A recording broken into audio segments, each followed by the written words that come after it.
Hello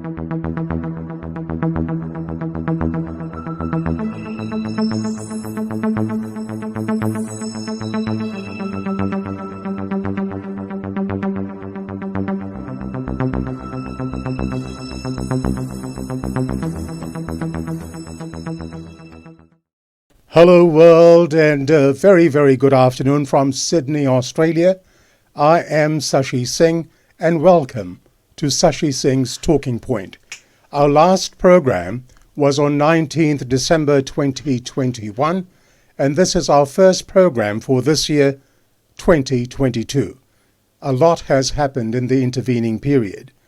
While the world has been trying to come to terms with COVID-19, Omicron, which was first identified in South Africa, was just 2 days after declared by the World Health Organization to be a variant of concern, the fifth such designation. And as I was saying, the fifth such designation reflecting a high number of mutations that could increase transmissibility and reduce the effectiveness of vaccines. The daily numbers for the Delta virus and the Omicron variant are staggering, to say the least. The expressed need to get vaccinated or to have booster shots have been expressed by many governments around the world. At the last count, as of last Friday, there were 1,851 cases in Fiji, with a total of 798 total deaths. Here in Australia, we have had 2.52 million cases with 3,632 deaths. Most of us have lost a dear friend or a close relative to this deadly disease, and our thoughts and prayers are with the bereaved families.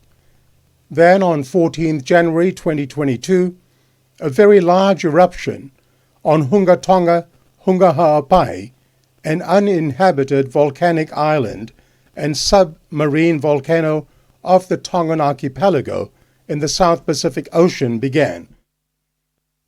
The eruption reached a powerful complex on the next day, 15th of January. Hunga Tonga is 65 kilometers north of Tongatapu, the country's main island, and is part of the highly active Tonga Kermadec Islands volcanic arc, a subduction zone extending from New Zealand north-northeast to Fiji. The eruption caused tsunamis in Tonga, Fiji, American Samoa, Vanuatu, Japan, and along the Pacific Rim, including New Zealand, the United States, and the Russian Far East, even as far wide as Chile and Peru. At least 3 people were killed, some were injured, and many remain missing in Tonga from the tsunami waves, which went up to 15 meters high. We were hoping today to speak to Eliesa Tora, former Fiji journalist who is currently in Tonga. However, due to intermittent internet availability, we will not be able to connect with Eliesa today, and we will make every effort to connect with him for next Sunday's program. So, what's in today's show? In Sashi Singh's Talking Point this afternoon, shortly, we will be speaking to our chief guest, Mr. Sitiveni Rabuka, former Prime Minister of Fiji and the leader of the People's Alliance Party. I request that you please share the SSTP page on your timelines so that we may share the interview with Mr. Rabuka with as many interested parties as possible. To ensure you receive instant notifications for all future programs, please like the SSTP page and press the follow blue button as well. To begin our program today, it's my pleasure to welcome our regular contributor, Nikhil Singh, to tell us of the key happenings of the political week in Australia. Nikhil, welcome to episode 6, and a very good afternoon to you. Welcome to our first program of 2022. Thank you, Sashi. Good to be with you. Happy New Year. Yes, Happy New Year indeed. Now, Nikhil, kicking off on a positive note, our sporting teams have been recording some very, very good results in Test cricket and football, but hard to go past the celebrations that began last night at the Australian Open tennis. It just brought the country together. Oh, what a night, Sashi. One that will go down in the history books. An incredible Australian Open journey for 25-year-old Ash Barty, of course, the world number one. Her victory last night was special because the last time an Australian won the women's singles title was 44 years ago. Barty ended the drought last night by defeating her American opponent Danielle Collins. With three Grand Slam titles to her name, Barty has now joined Serena Williams as the only active women's players to hold Grand Slam titles on all three surfaces: hard court, grass, and clay. But as the Barty party started, there were more celebrations to be held as we witnessed an All Australian men's doubles final. Um, the special Ks, as they are known, Nick Kyrgios and Thanasi Kokkinakis, they took on Matthew Abden and Max Purcell, and a very entertaining duo, Kyrgios and Kokkinakis. They claimed victory last night. All right, and how about our world champion Dylan Alcott? He was also named the Australian of the Year. What does this mean for him? Oh, what a legend he is, Sashi. Truly inspirational. He announced his retirement from tennis last week. He has been a phenomenal wheelchair tennis player, Paralympics, several records, and he's a phenomenal ambassador for people living with disability. Dylan made history on Tuesday, as you mentioned, Tuesday last week, in becoming the first person with a visible disability to be made Australian of the Year in the awards' 62-year history. Dylan has always been a fierce advocate for people with disability, and no doubt he will continue with that advocacy. He has already, in his acceptance speech, called for NDIS, National Disability Insurance Scheme funding, making free rapid antigen tests available, and improving employment opportunities for people with disability. So a great ambassador, a truly inspirational human being. Dylan's he's done wonders. Nikhil, I mentioned COVID and Omicron in my introduction. Now I note that children here will be going back to school in a couple of days. What is the latest on the Omicron front as far as school children are concerned? Yes, Sashi, schools will be opening this week, and arrangements have been made, as I understand, that students have been provided the RET kits, or the rapid antigen test kits. But what I want to report on is somewhat some latest information, and it's been referred to as son of Omicron, a new variant that has been detected and is circulating in New South Wales. The New South Wales Chief Health Officer, Dr. Kerry Chant, a short while ago said they have had 4 sequences identified as BA2. For clarity, this is a sort of breakaway from the Omicron variant. They know that it is circulating in countries and they have seen it grow significantly, for instance, in Denmark, and it is now the dominant over BA1. So, Sashi, I think we will all be following this development very closely. But just looking at the stats as reported in The Guardian Australia this morning, in Victoria, they have recorded, unfortunately, 20 deaths, down slightly from the 31 lives lost yesterday, which was Victoria's one of Victoria's deadliest days. 880 people are in hospital. In New South Wales, again, a very grim milestone as it recorded its deadliest day of COVID with 52 deaths, up from 49 yesterday, and 2,663 people are in hospital. Some good news for businesses though, Sashi. The New South Wales Premier this morning announced a financial support package.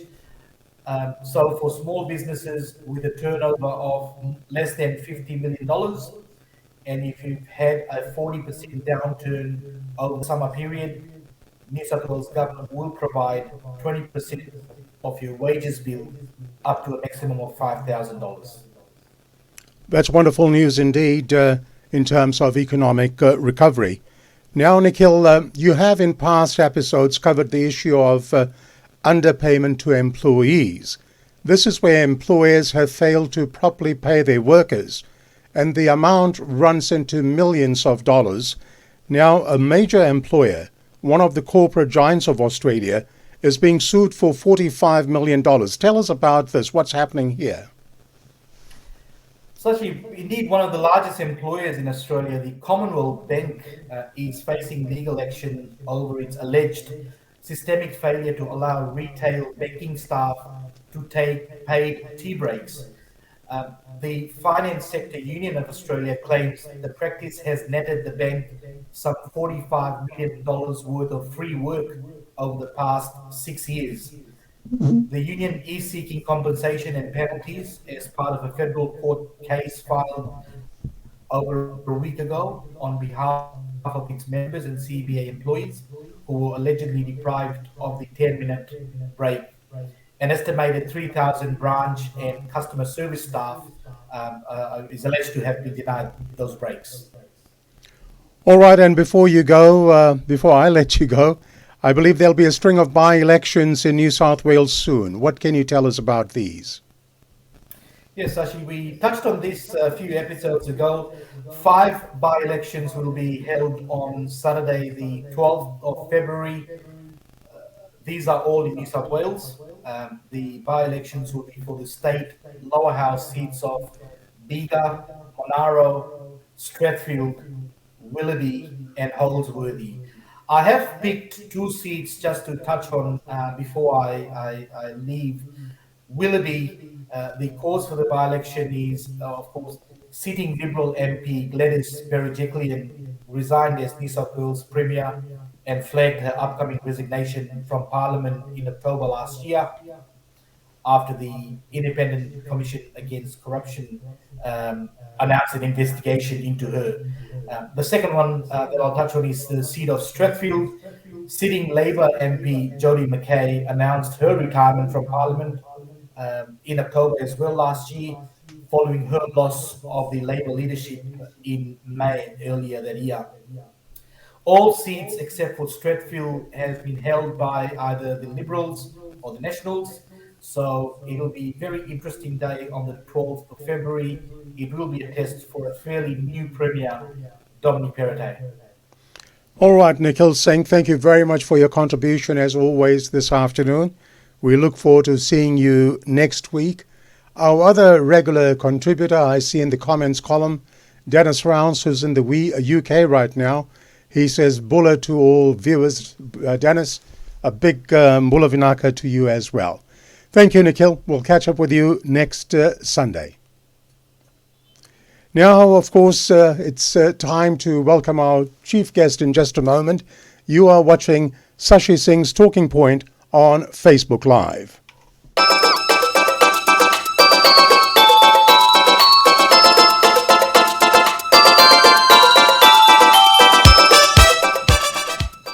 As I mentioned, now it's time to meet our chief guest, a man who really needs no introduction. Our chief guest came into prominence on the national and international stage when he carried out his first military coup in Fiji in 1987, then becoming the Prime Minister of Fiji, and then for a while found himself in the political wilderness before coming forth once more to take active part in politics. Today, he is the leader of the People's Alliance Party in Fiji. This afternoon, in a one-to-one interview with Mr. Rabuka, we will look back on matters past, also discuss his and his party's current and future plans as Fiji heads into the next general elections. We will also discuss the most pressing issues that face Fiji today. It is now my pleasure to welcome on Sashi Singh's Talking Point this afternoon my chief guest, Mr. Sitiveni Rabuka. Good afternoon. welcome, and Nisam Bulavinaka to you, Mr. Rabuka. Bulavinaka Sashi. How are you this afternoon, sir? I'm great and getting better.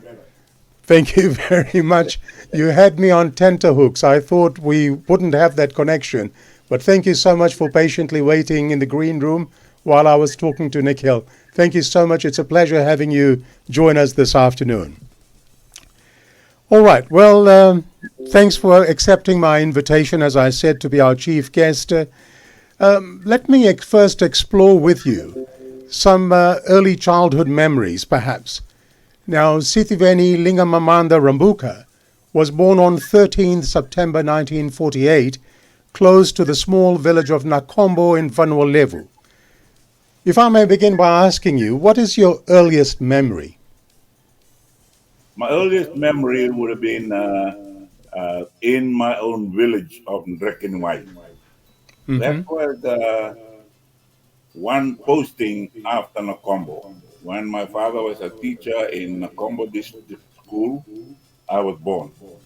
And he was posted to Tawake District School, and I couldn't remember that very much.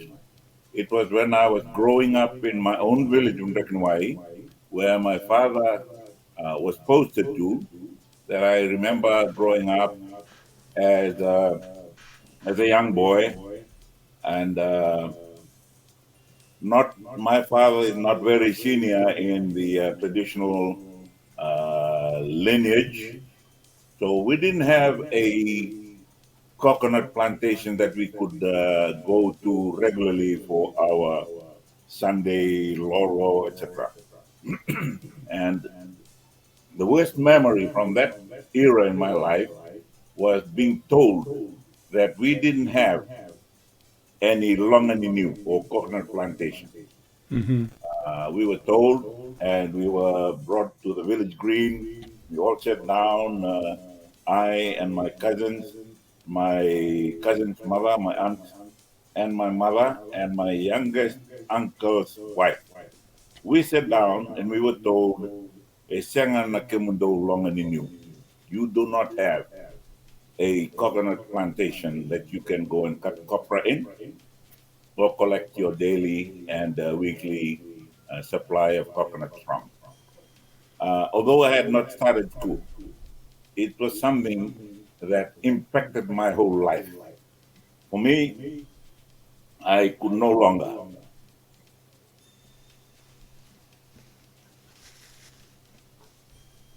rely on the customary wealth. I know that early memory of yours is quite emotional, and obviously it is deeply rooted into your psyche. As you said, your parents told you at that very early age that you didn't have your own coconut plantation. Now, you mentioned your parents, your father, Colonio Rabuka, and your mother, Salote, were both school teachers, I believe. Now, how was it growing up in a house with two school teacher parents? Was it a disciplined life? It was, and that episode that I just spoke about helped. My mother stopped teaching when I was born or after I was born, and just helped look after me and my father. But that episode in my life showed me that I had to find another line to make a living. And I could not rely on the traditional and customary wealth, as I said. So I had to do exactly as I was told by my parents, particularly my father. My mother was more strict at home. She was trained as a teacher, but she did not teach in a classroom. So her classroom was home. And I suppose Okay. the discipline at home helped me right through my life. Now, I understand that there was some early tragedy in the family. You had two younger brothers, two younger siblings who were born but unfortunately did not survive. Do you have any memories of this tragedy that befell your family? Yes, I was in boarding school at the time. My The older of the two brothers that died in infant death, died in Taveuni when I was in provincial school Northern, Budalevu, which is now Budalevu Secondary School. My mother was then in Lovenvonu with relatives in the village next to provincial school Northern. My younger brother then was named after an uncle in Lovenvonu, Eseroma, Talema Olesumai Malaya, Vula Rabuka. My uncle had just returned from Malaya in 1956, and this young brother of mine was born in 1958, my first year at Provincial School Northern. And the younger one after he died, I had another brother who also died, and he was named after my father. When my father was teaching in Rekinwai village, our own village, he also died there. And he's the only one of my siblings. He's the only one, my close family relative who was buried in the village. That also was a very bad and learning experience for me. It was just before I sat for the secondary school's examination to go to Queen Victoria School in 1961. I went to PVS in 1962 and knew that I was then an only boy in the family, and I had to do well to look after my three younger sisters. All right, now, just excuse me for one moment. This is for you and all our viewers. In case we get disconnected from Facebook, Mr. Rabuka, please use the same link to relog onto the program. And to all our viewers, if we do get disconnected from Facebook for whatever reason, please tune in. Normally, we are back on air in a minute or two. So this is just a cautionary advice. Now, you mentioned the naming of your brother. Let me ask you, the name Sitiveni, taken from Stephen the Apostle, who had been stoned to death outside Jerusalem for preaching the gospel. That's the name that was given to you. How did you acquire this name? It was given to me by an old man in Makombo. He was the Tuirara, the chief steward of the church, and his traditional title is Mainukulevu.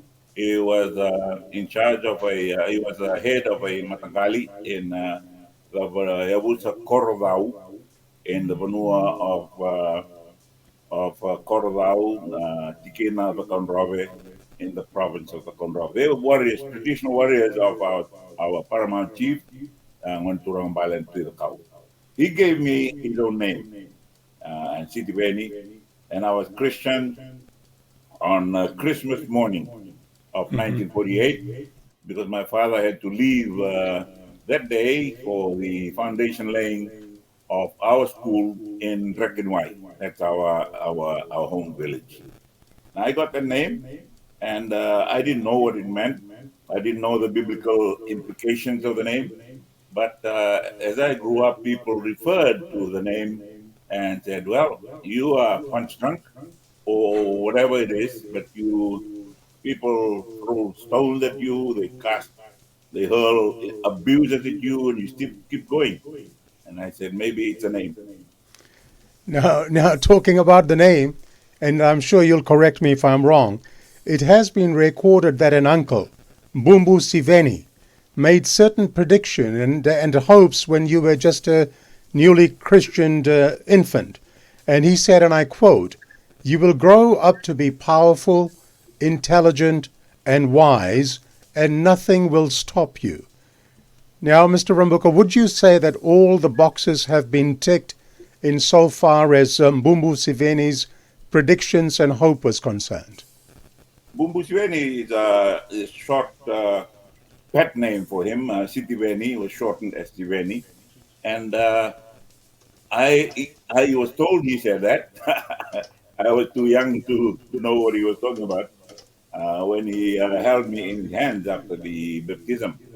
But what he said has turned out to be quite true in my journey of life. And I'm very interested in what you just said, the warning you just gave us about Facebook playing tricks on us. Are they watching you or are they watching me or what? Anyway, Whatever they do, whatever people do, whatever obstacles we come up against or come against us in life, I believe everyone has a resolve and a resolute conviction to be able to keep on, and it's all determined by that ounce of determination and discipline that we have in us. Manaka, now, in 1962, you entered Queen Victoria School, QVS. How would you describe your early years at QVS? My early years at QVS were pretty hard. The bullying that people talk about now and have come to the under the microscope in most of our social discourse was also prevalent at the time. And we thought it was just natural. And we had to go through it until we became senior boys and it was our turn to bully. But in my case, it was different because I grew older and stronger, I became a champion for the younger people and those that were bullied. So I was against the grain as far as school life, boarding school life is concerned. And some of my own colleagues at school thought I was disproportionately unfair on the senior students during our classes. And I favored the younger people. But I favored the younger people because I was that young person, I was that weaker person in school, and I just didn't like the weak being bullied. Now, it was during your time at QVS that you learned that your mother and father had separated. What impact did this have for a young Sitiveni? I believe it was a very positive impact on me because I changed my view on life and my view about man-women relationship, particularly husband-wife relationship. And it brought the point home very, very sharply because I knew then that my mother was blind. She went blind in 1963, and we didn't know it was diabetes. We thought she just had failing eyesight, and it was treated as failing eyesight and bad eyes and all that, and had some operations, which later I believed worsened the situation. But for me, having three younger sisters, I was committed to be a champion for my sisters and also a champion for wives. I I committed myself when we got married. I said, well, I will not allow you to be subjected to what my mother was subjected to after the divorce. She was blind and she had to live with relatives until I got married in 1975. And we celebrated our 47th anniversary on Tuesday. And it's been a long run. It's been hard, but a good run. And it's because I didn't want my wife to go through the same situation that my mother had gone through. I need to apologize to you because you celebrated your wedding anniversary on Tuesday. And on Tuesday night, I rang you and I spoke to you and I disturbed you. My apologies for that. Now, now, whilst you were at QVS, you developed a very keen commitment to the cadet corps. You rose through the ranks in school to eventually become the under officer and the assistant adjutant of the battalion in your last year of school, the most senior position that a student could attain. Now, was this where the seeds were sown for your growing ambition to not only become a soldier, but also an officer? I had established very early in life, in school life, that I was not going to be an excellent academic student. So I had to look at other avenues that would open up for me in later life, accepting that I was not going to be dux of the school, accepting that I was not going to be what we call now in education Fiji a topper student. I had to look at other avenues where I could still be a topper, but not in academia. So I committed myself to cadet training and physical training and sports, and that was to be the path for me to follow in life. You are watching Sashi Singh's Talking Point coming your way live on Facebook Live. Our chief guest this afternoon is the former Prime Minister of Fiji, Mr. Sitiveni Rabuka, and leader of the People's Alliance Party. And for those folks watching, if you can share the timeline, your timeline, and share it amongst your family and friends, as many people as possible will be able to watch this program and take heed of what Mr. Rabuka is saying. Now, let's move our discussion towards the political arena, Mr. Rabuka.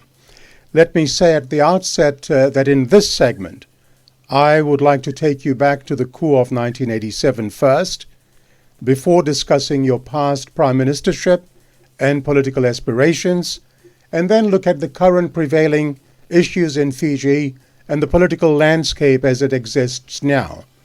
And I must say to you, some of the discussion may not be pleasant. However, I believe that if what I'm about to discuss is not addressed, then I would fail in my duty and this interview would lose its credibility. And I guess in some ways, you'll also lose your credibility, and we don't want that.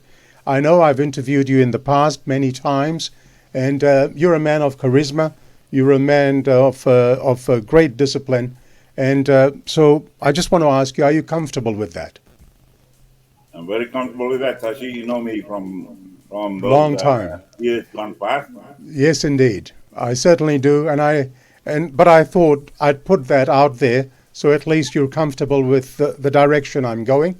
It's not going to be a chop fest. It's nothing as a character assassination. I'd just like to address issues so it's out there in the public domain and people understand who the new Sitiveni Rabuka is. So let us first begin.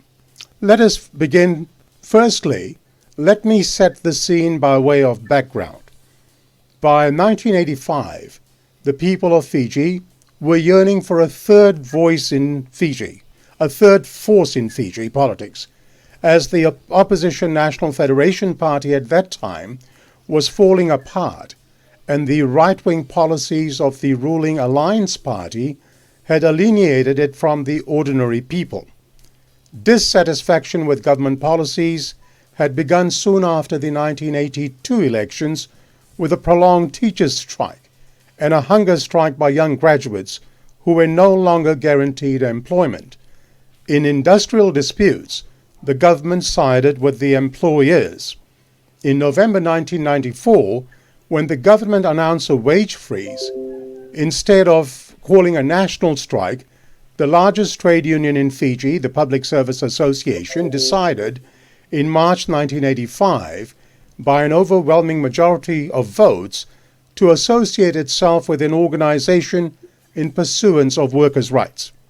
This gave birth to the Fiji Labour Party, which was launched on the 6th of July 1985, under the auspices of the Fiji Trades Union Congress at the Fiji Teachers Association Hall in Suva.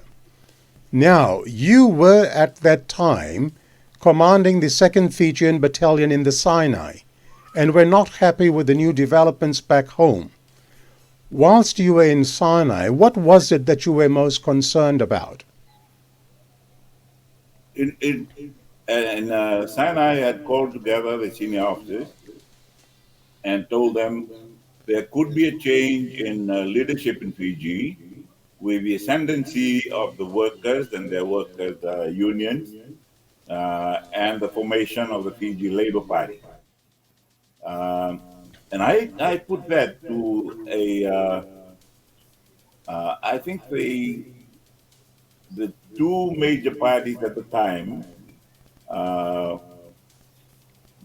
were sleeping on the job. They got together and worked towards independence for Fiji.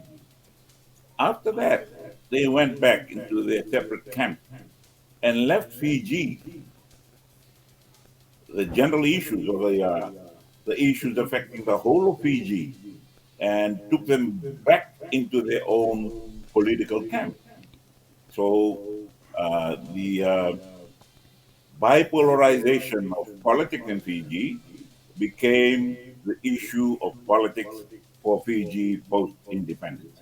If they had continued the spirit of the constitutional conferences they had in England and in Fiji, leading to the Declaration of Independence, if they had kept that and tried to look back at the spirit of the deed of cession, and one of the major issues of the deed of cession was the promotion of civilization and Christianity, the promotion of industry and trade. They would have realized, they should have realized, they should have understood and capitalized on and nurtured and protected industry and trade meant the introduction of the indentured laborers to help Fiji look after itself in its own industry of the sugar industry. And that is very important, that that development platform, Fiji and the European civilization and with its Christianity coming in, and going forward as a modern country, relying on industry and trade for its economics and economic strength. We should have continued that dialogue that they had prior to independence and continue it until now. We looked at how much we could gain in in the in the discussions that led to the 1997 Constitution. That was really like looking back at the negotiations before independence and how the Alliance and the National Federation Party worked together. The chiefs and the people worked with the Indian leaders and their people. And we did that and it came out very well in 1997 with the production of our Constitution. We'll come back. We'll come back to 1997. I want to stick to that point while you were still in the Sinai. You mentioned that you gathered your officers together. I've read that you perceive the newly formed Labour Party to cross the ethnic division and bring voters together on the basis of being a party of the working class. Now, I've read that you felt this was a threat to Fijian unity. Why did you have this apprehension about it being a threat to Fijian unity? I had the feeling because I was traditionally a Fijian warrior, and I felt that the warrior class was always relied upon to bring about traditional tribal cohesion and unity. And I knew then that this was a new class that broke the hierarchy of the Fijian institutions, traditional institutions. I'm using Fijian in its old context of it's okay now used. And I realized then that a commoner like me would have an equal leadership or status figure as the traditional and customary chiefs because of our appeal to the masses. And I didn't believe that we were ready to go into that.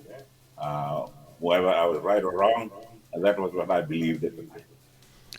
All right, now, when you were near the end of your term of duty in the Sinai, as you were about to leave, what were your feelings, what were you experiencing, and what did you think about the political landscape that existed in Fiji at that time?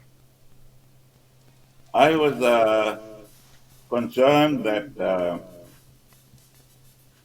the security and safety and comfort that we felt as indigenous people in Fiji could be threatened by common citizenry and universal application of international law to the things that were traditionally indigenous in nature. A very honest answer, I take it. Now, Mr. Rabuka, if I'm correct, I understand that on returning from overseas, you attended a meeting of the QVS Old Boys in the old Suva clubhouse, and on one occasion you spoke very strongly about the changing political situation in Fiji. It is stated that you said words to the following effect, and I quote, "We have to be more than just a club where we all get together and get drunk or drink grog. The school we went to is supposed to be the one to train future leaders. I believe we need to do more than concentrating on the social side of our association. We must work towards having this club as the core of a new political grouping to shape the Fijian leadership of the future," end of quote. What was it that concerned you about the Fijian leadership then? I may sound disloyal or disrespectful, but I felt that the ascendancy of the meritocracy at that time was really evident, and it didn't only apply to the non-Itoke customary leaders; it applied right across the board. For Queen Victoria School and the Old Scholars Association, who had been trained, most of us had gone to school to become leaders. But leaders as what? We lead the civil service. We lead the civil service as what? As servants of the country. There were no such thing as leading in businesses, leading in politics. In politics, it was sort of reserved. It was not codified in law, but it was just something we felt that those that would lead in governance and the leadership of our nation would come from the stock of chiefly stock in the country. And at that time, while some of us might have been relishing the opportunities that were opening, I was a bit reserved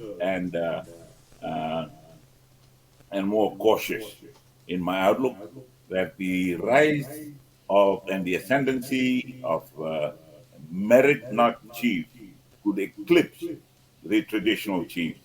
And whether we were ready for it or not, I believe, as one of those that was at that time rising pretty quickly in the military.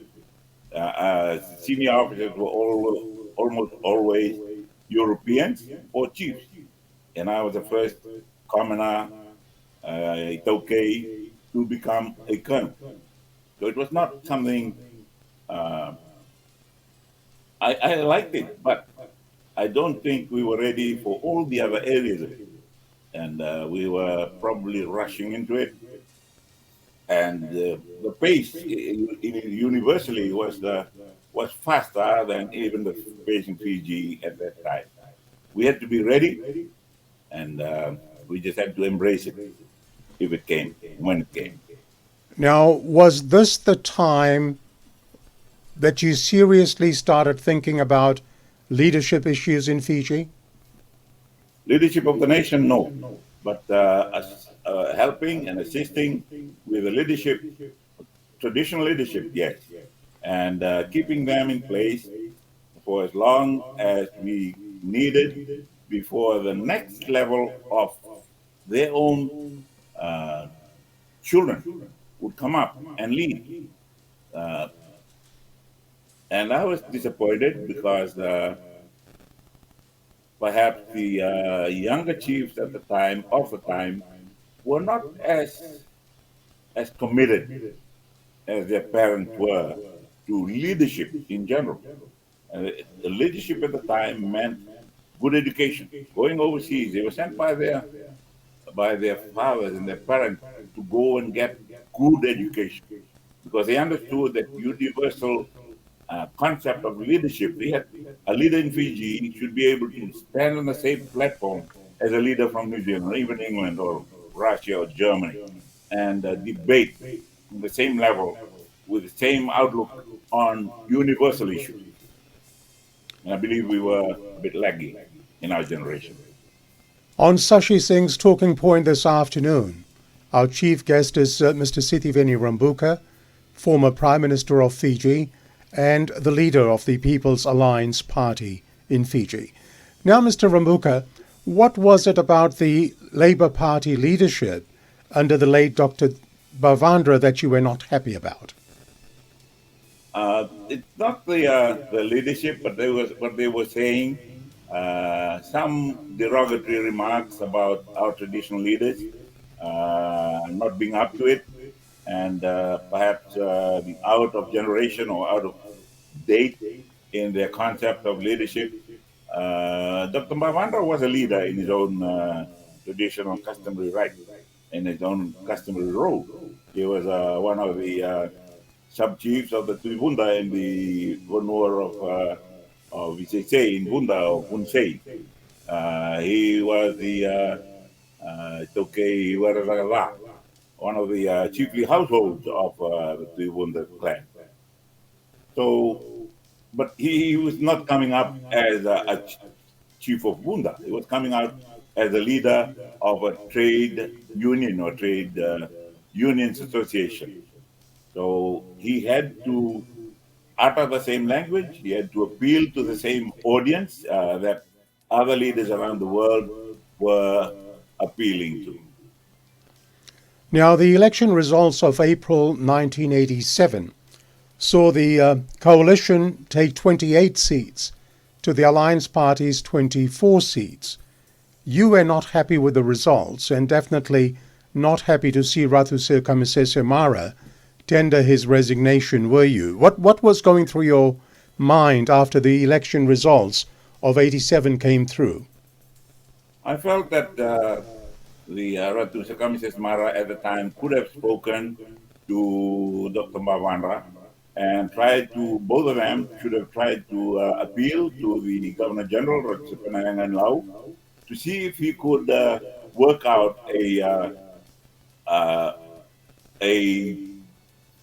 government of national unity, a coalition government, or even ask him, look, I do not believe our country is ready for this change.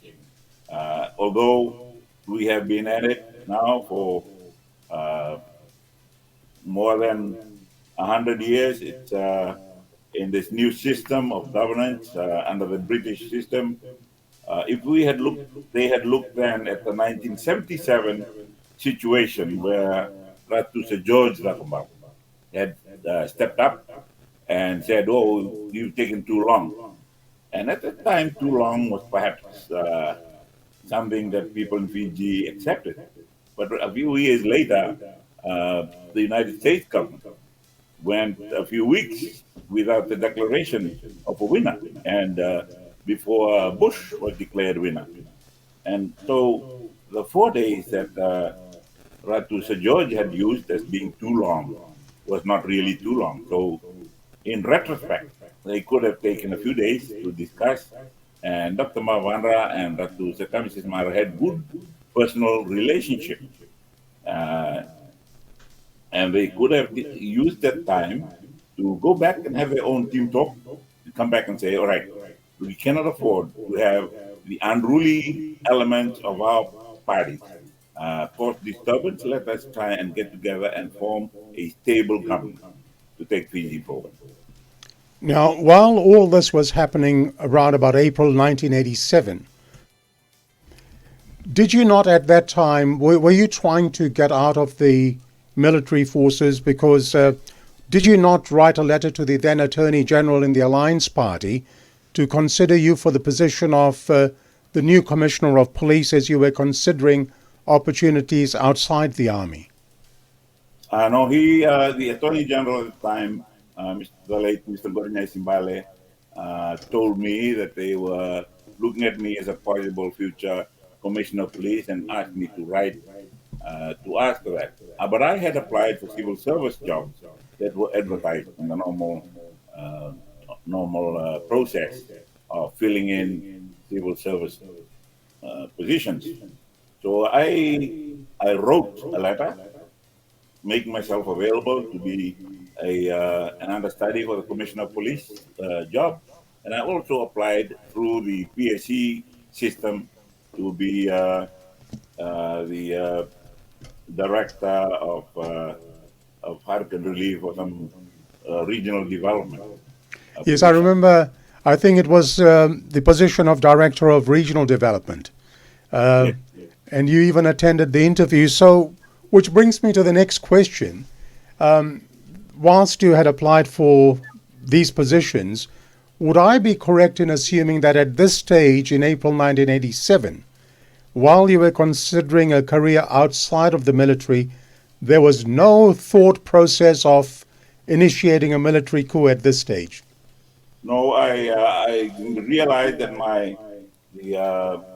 the steps in the stairs that I was climbing in the military was pretty limited. The then commander Ratu Nailet Kau is only 5 years older than I am, and if he had stayed to retiring age for rank for commander at the time, I would have run out of years because the next in line, Chief of Staff Colonel Jim Sandy, was 1 year or a few months older than I am, and I expected them to be able to complete their terms and reach retiring age, which would have gotten me running out of time. So I had to look at other opportunities. All right, now, Mr. Rabuka, let us explore the genesis of the 14th May 1987 military coup. I understand that there was a meeting held at the Methodist Church offices in Apworth House in Suva, where 3 key men took part in the meeting with you. These 3 men were clearly upset by the election result and told you, and I quote, "Fiji cannot accept it," end of quote. Do you remember this meeting, sir? I remember that meeting. And who were these men? The 2 of them have passed on. One was Chone Vesam Sama, a relative of mine. Another distant relative of mine was William Mwanilevu, and one is still alive, and I respect his views, and I would not want to name him. He's still alive and has been an active member of governments, plural, since 1987, SPT government and other governments after that. And I do not want to rubbish his name at this time. But yes, it was a continuation of a meeting we had in camp when they came up and said that things are going bad out there. And they said, well, we have to accept the result of the elections, and we'll just have to leave it to government to control the situation outside of Parliament. Now, it has been stated that the group of 3 and you talked for several hours discussing what steps might be taken to deal with the difficult situation that was perceived. And after going through a number of scenarios, that it was you who raised the idea of a military strike. Would this be correct? That was I didn't raise it. They raised it, and I said it can be done, but it can be done without bloodshed. It was properly planned, and they said, well, will you be able to do it? And I said, I can, but I have 2 senior officers. And I had been advising my commander at the time to ask His Excellency, the Governor General at the time, to step in and do something to allay the fears of the people and also to stabilize the political situation. When that did not happen, I had to go for another alternative and make it as clean as possible, unlawful, granted, but without without the associated damages. Although we had race division come up. It wasn't supposed to be a racial uh, coup, but that was a result. So I cannot avoid that, and no amount of confessions, no amount of asking for I'll stop you. forgiveness. I'll stop you there. I'll stop you there. I'll come back to that, and I'll give you fair opportunity. But sticking to that meeting at Apworth House, I believe as you were leaving that meeting, it was stated by the group of three that you'd have to do it, and they said, and I quote, God has placed you here to carry out this coup, end of quote. It has been documented that you felt there was a sense of destiny in the events that were unfolding. If I may ask you, Mr. Rabuka, where did this sense of destiny or fate come from? It's my own personal faith and my own belief, because I prayed about it a lot. And when I felt that I was comfortable, I knew what is lawful and what is not lawful, and knew the consequences if I was not successful. And I just said, well, if it has to be done, it has to be done. So I prayed about it and was comforted by the feeling that, yes, I can do it. And if I do it properly, it should come right, not only for me, but for Fiji. Now, while the covert training for the coup was put in place, it was sometime in early May that you received a phone call asking you to join Ratu Sirikamesesemara for golf at the Pacific Harbour Golf Course on the coming Sunday. And that was Sunday the 10th of May, and you agreed to that. And it was during that round of golf that Ratu Mara had a brief discussion with you and said, and I quote, "The only way to change the situation is to throw the Constitution out the window," end of quote, to which you allegedly replied, "I can do that, sir."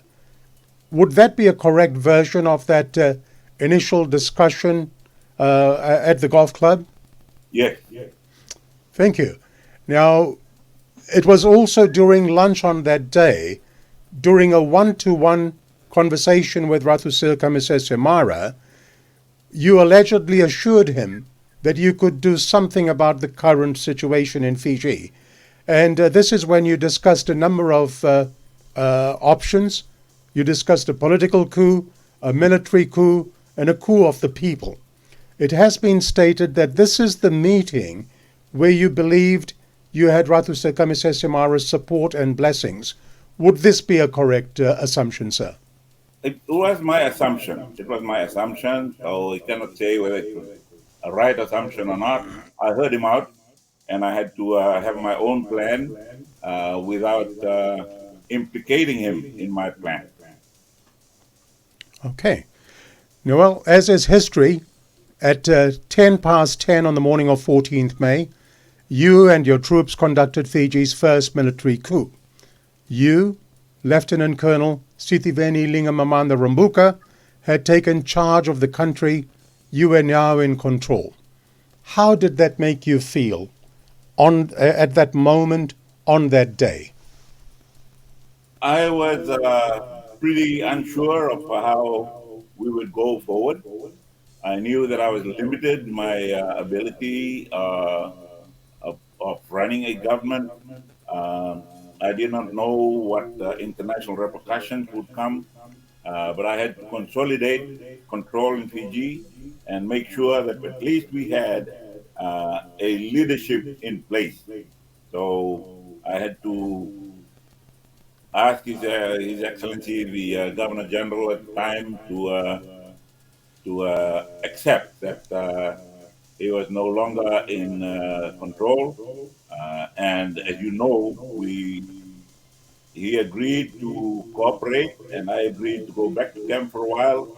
And that situation persisted until September, when they had the second coup on the 25th. But in the meantime, the Council of Chiefs asked me to allow the Governor General to run the country with a Council of Ministers. Now, Mr. Rabuka, I believe journalists all over the world would have asked you this. Were there other key persons behind the 87 coup, and would you be prepared to name them? Were there Other key persons behind the planning of the 1987 coup? As far as I'm concerned, with my own friends and relatives who came to me, the three, Ratu Sekamisya Semara, probably not an active contributor to the thinking, but came as a supporter just to make sure everything was going well. Ratu Serpanayangan Lau clearly not supporting what I did. And my commander at the time, Ratu Nailat Kau, did not support what I was doing, but accepted what happened. And that just as Ratu Serpanaya did, they did not agree, but they accepted the consequences, and they accepted their own role in the re-establishment of authority and calm in the country. Thank you. You are watching Sashi Singh's Talking Point, the Thinking People's Program. And our chief guest this afternoon is Mr. Sitiveni Rabuka, former Prime Minister of Fiji and leader of the People's Alliance Party. Now, Mr. Rabuka, you may have had a sense of divine intervention to carry out the military coup, but the result of that was that shortly after the coup, there was a reign of terror and torture inflicted mostly on Indo-Fijian communities by some within your military control and other elements of the indigenous population.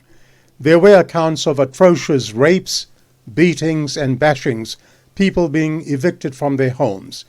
Did you ever consider that such atrocities could result from your planned actions of 14th May 1987? Yes, I anticipated that a lot of people would take things into their own hands, and I also accepted the fact that I was not in total control of the law and order situation all over Fiji. I'm saddened by the fact that other people took things into their own hands and caused all the havoc that we saw or were reported to us after that.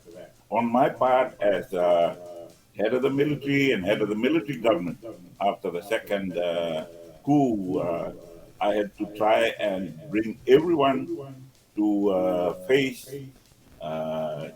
justice, face the system when they were brought in and arrested and charged and so on. So it was not easy because we just had to become the government, and the law was a law, and those outside the law had to be treated according to the law. Now, you would appreciate this. There are some people in the community at large who to this day have not forgiven you personally for the atrocities they faced in May 1987. Sir, what would you say to them today? I have already said what I can say is that I apologize for my part, and if people had taken advantage of what I did, I'm sorry that they were using me as a blanket cover for what they did. I can only ask for forgiveness, but everybody has a right to either forgive or not forgive, and I'll carry that for the rest of my life, being blamed. But it's not something that unique to Fiji. A lot of people around the world have been abused because of changes in regimes. And I also would like to say to those who have not been able to forgive me, it is I'm sorry, and and as I said, they have a right to say, well, you are answerable for your own actions. I said, I am. Well, you say you have sought forgiveness. What can you say about forgiveness that you've sought? I mean, how have you sought forgiveness? You've made peace with your Lord. Have you made moves for restitution? In which way has Mr. Rabuka sought forgiveness? Well, I had just publicly apologized, and But there are other avenues that we saw come into place in the various tribunals and various meetings and reconciliation meetings that were held in other parts of the world. We remember Bishop Desmond Tutu. We remember the conferences they had and the many meetings they had in South Africa. They all happened after 1987. We have seen other parts of the world that have gone through the same sort of thing, and they have come together. But I do not believe there is anywhere in the world where everybody has been totally satisfied with the resolution. Now, in 1987, you were motivated to wrestle power from the coalition party government. You were against the Indian people then. What are your views about the Indian people today? Well, I still maintain what the spirit of the deed of session encompassed, and that is the promotion of civilization, Christianity, industry, and trade, and we all can participate in those basic pillars of the desires of our chiefs to modernize their tribes. All right. Now, let me ask you, what changes have occurred in you as a person to bring you to this point in your life? Well, I've seen, I know what I did. I've seen what other people have done in trying to follow the same path that I followed. And I've seen the results, and I've seen the hurts. I've spoken to those that were dispersed into the international communities after 87 and subsequent coups of 2000 and 2006. I've seen the effect that Fiji has had on its international relationships. I saw what we thought were traditional friends and development partners turning away from us, and Fiji looking at other sources of aid and other sources of friendship. And we look to Asia. And now, after that, people are trying to come back. And in the meantime, China has come in and been a great development partner for Fiji. So everybody's worried about China coming in and pushing them out. We didn't push them out. China didn't push them out. They withdrew. So we are now more mature in our outlook, in our international relations and our international discussions about Fiji. Everything has been forced on us to interact with the world with our own situation and solutions that we propose to the world. The word that somebody from America used with me when we were trying to develop the 1990 Constitution was make sure it is autochthonous. And I had to go and try and find a dictionary that had the word. It means it had to be grown up out of Fiji. Now, the Fiji of 1874 is totally different from the Fiji of 1990 and the Fiji of post-1987. Some of the people who had dispersed after 87 have become very successful overseas and have continued to have relationships with their kin in Fiji and have contributed greatly to the well-being and welfare of Fiji. So, in a way, the Fiji diaspora, just as the India diaspora, have contributed back to India and contributed back to Fiji, we have gained thereby. But the way in which it has happened is still wrong. I take you back. I want to know, how have you changed as a person yourself? What changes have occurred in you as a person to bring you to this point in life? Well, I'm seeing my great-grandchildren. I have 5 great-grandchildren here at home, and I want them to live happily in their generation right through with all the people around them now. They 2 of them go to kindergarten, and they go with, it's a multiracial kindergarten, multi-religious, and I want them to value that that mixed, even right from kindergarten all the way up to politics. Whereas mine was pretty compartmentalized. When I went to boarding school in Buleleu, it was all Fijian boys' school. And Queen Victoria School was all Fijian boys' secondary school. Then I went into the army. It was 99% Itoke. So we were not given the opportunity to develop uh, the perception of the importance of integrated races coming together in unity and going for Fiji and patriotism being a universal cry rather than an indigenous cry about Fiji and our sacrifice for Fiji. Mr. Rabuka, what are your views on the coup culture that has pervaded Fiji since '87? Well, in 1987, we didn't know what it was going to bring about. Now we know what it brought about, and we know how it has affected us in 2000 and 2006, and it has no place in Fiji now and the future. You're watching Sashi Singh's Talking Point, the Thinking People's program.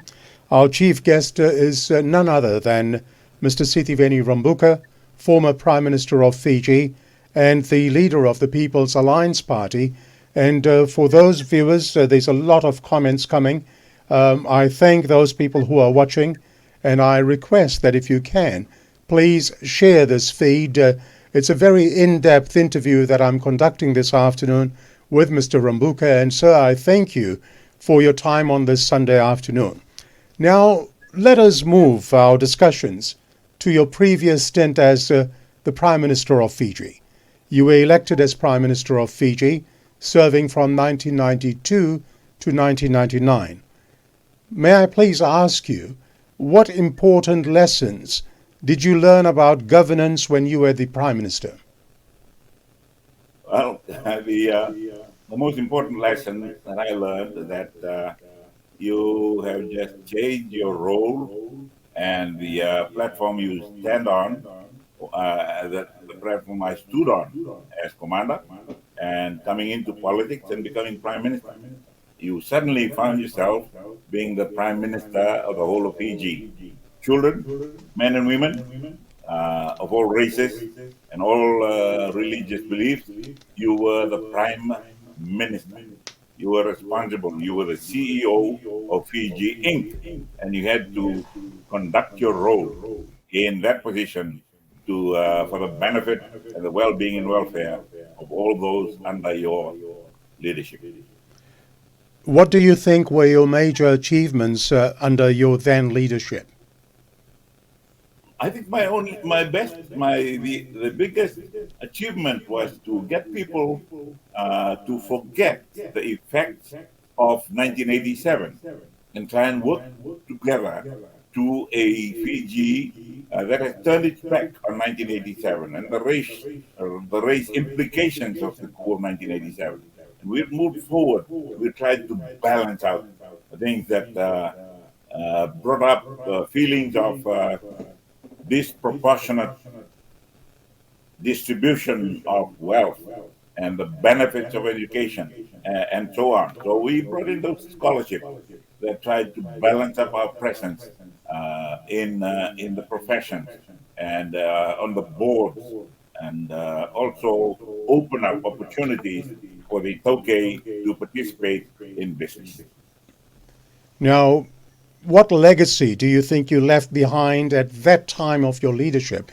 We know you're aspiring, your party's aspiring to form the next government. We'll come to issues of your new party. We'll come to election issues in a short while. But what legacy do you think you left behind at that time of your leadership? I think if it can be called a legacy is normally what people after you think of you as.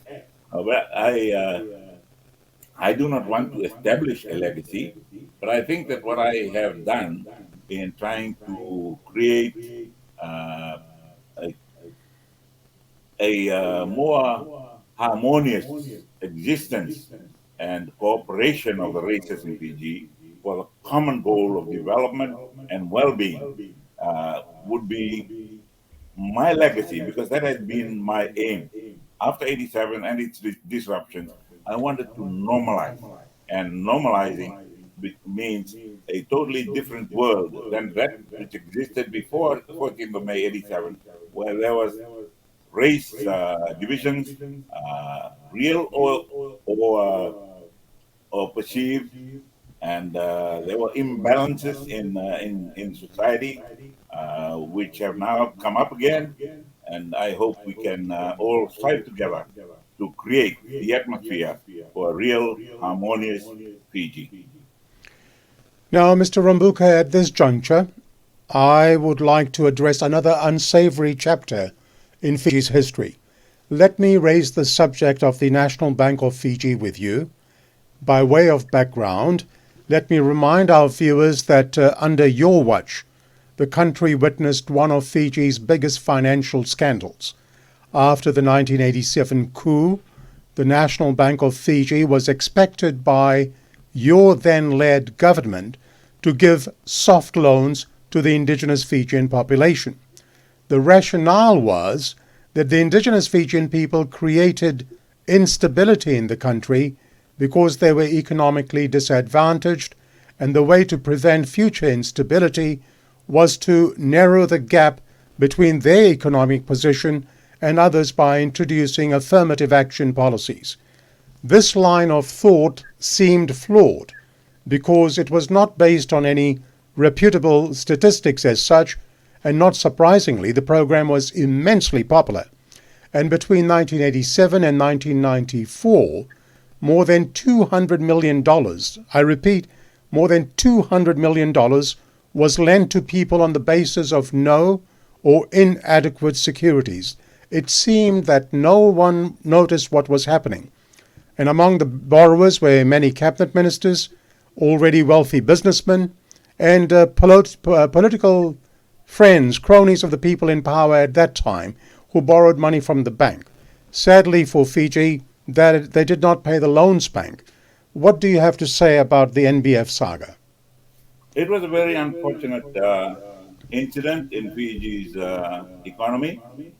And just to put some real facts into the situation, from 1987 to 1994, I was in the driver's seat from 1992 to 1994.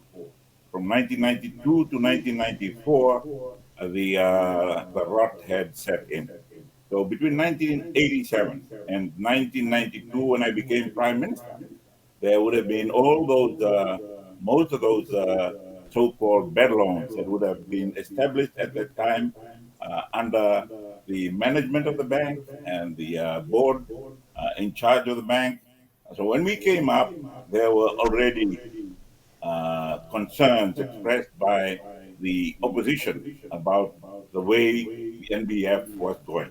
We had to go through and ask the board at the time, and there were some very uncomfortable discussions, some very unsavory words exchanged, and until it was brought up as a motion in Parliament, and we had to allow the bank to be investigated, and the affairs of the bank and the management and the board to be brought under the microscope, and we had to bail it out, cut the bank up into two: the bad bank, which was the asset management bank, and also the good bank or the personal bank side, which was then made stable and sold to national.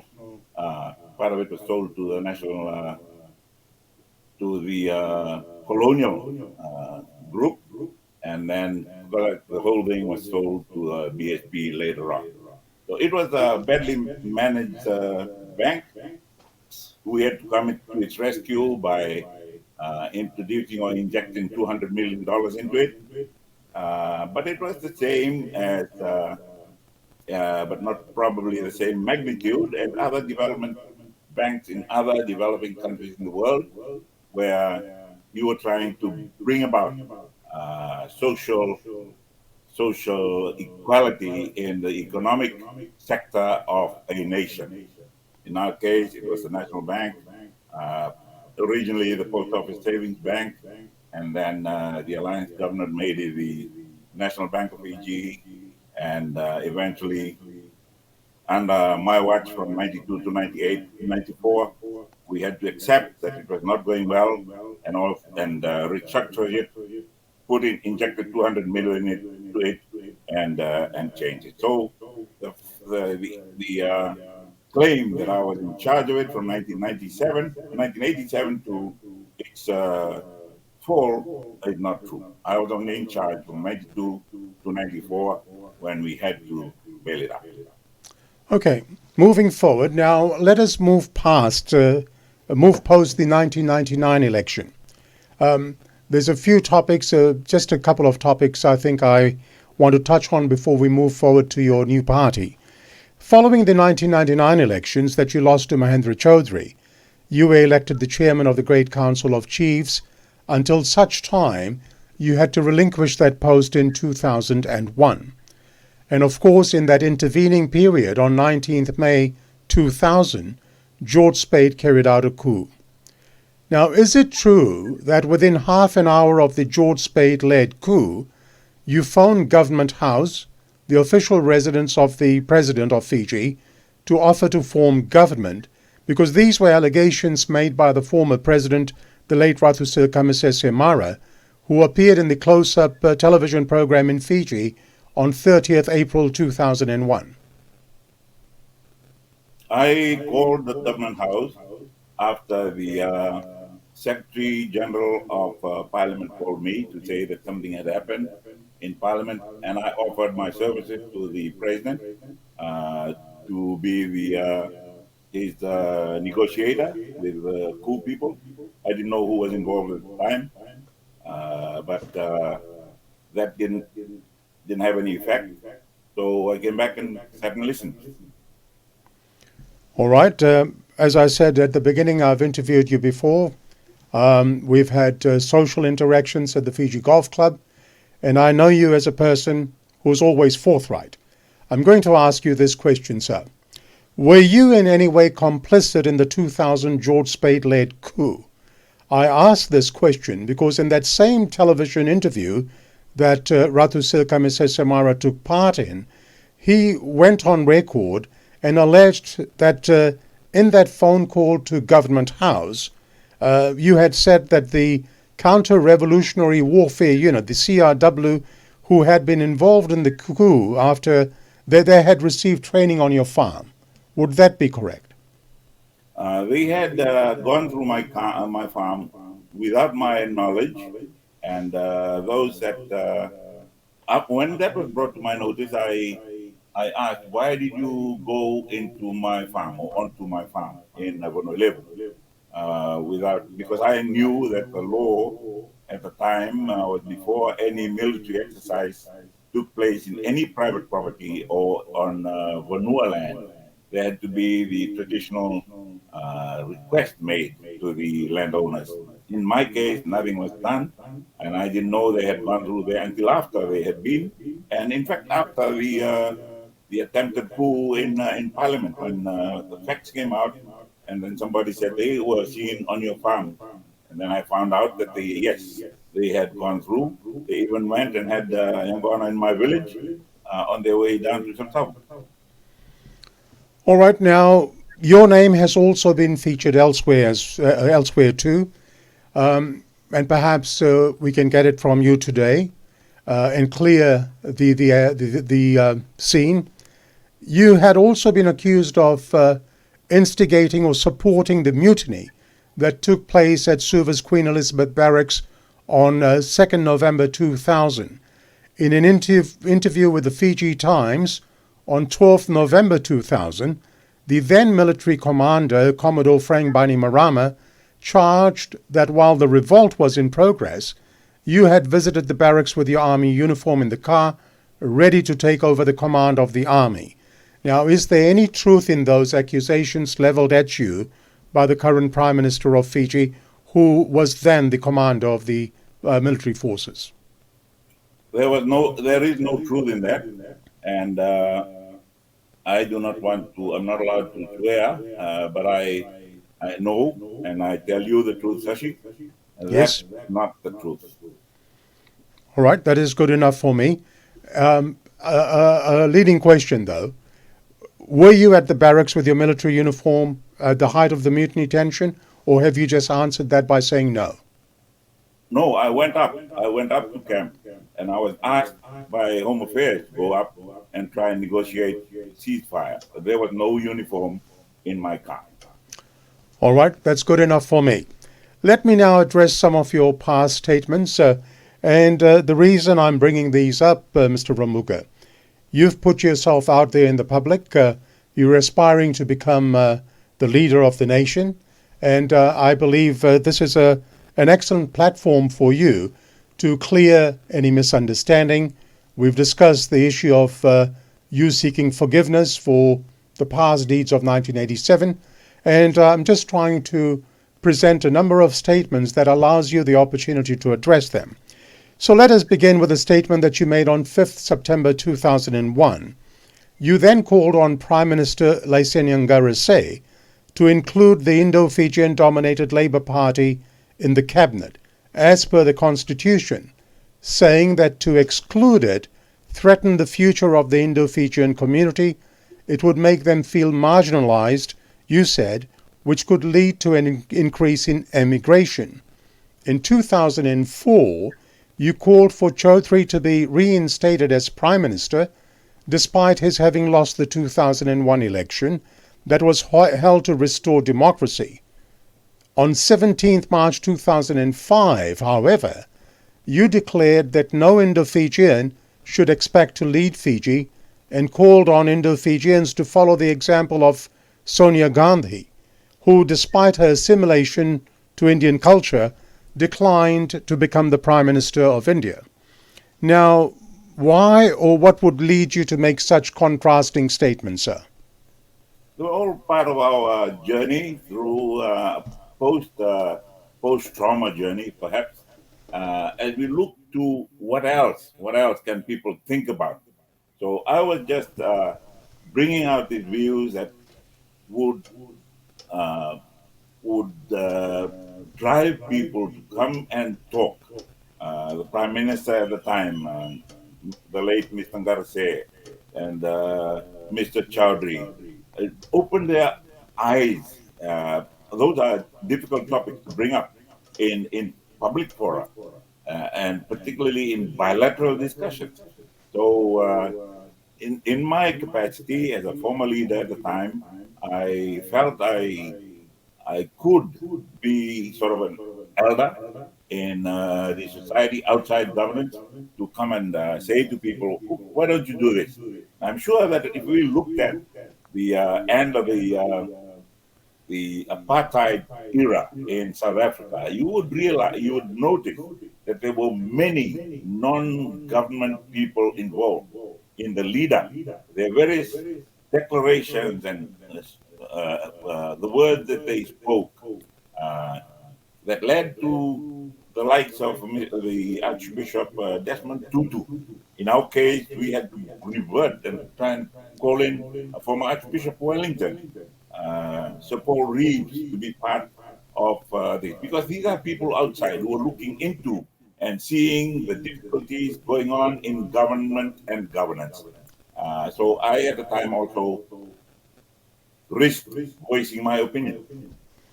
You also found yourself embroiled in another controversy in September 2006 when you called for the abolition of the Fiji chiefly system and for nationalization of land owned by the indigenous Fijians.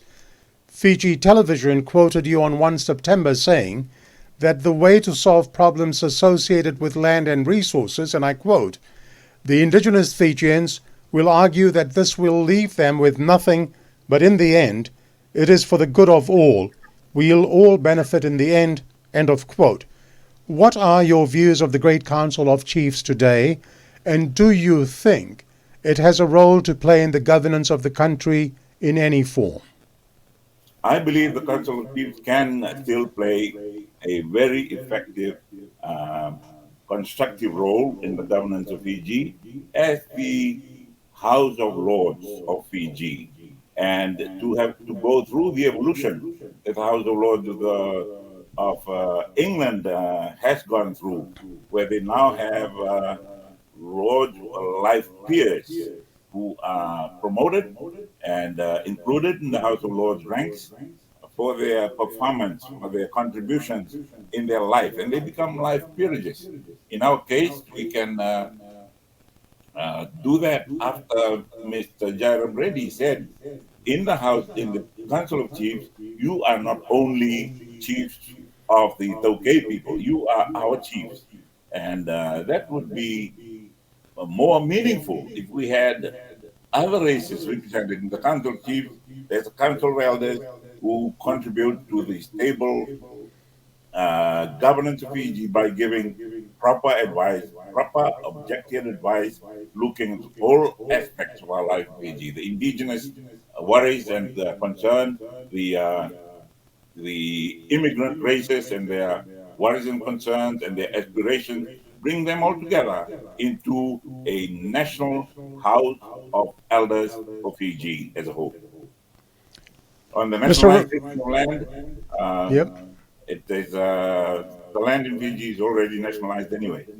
It's already under the control of government, whether it's tribal land, it's Matakali land, everything is under the law, and in that case, it's so-called nationalized. Mr. Rabuka, let us now look at other aspects of your political aspirations. You mostly kept a low profile after the 2006 coup. In June 2013, however, you came out and said that you would consider running in the proposed 2014 national elections if they went ahead. You sought the leadership of the newly formed Social Democratic Liberal Party. This was unsuccessful. A subsequent bid for the deputy leadership of the party also ran into stiff opposition.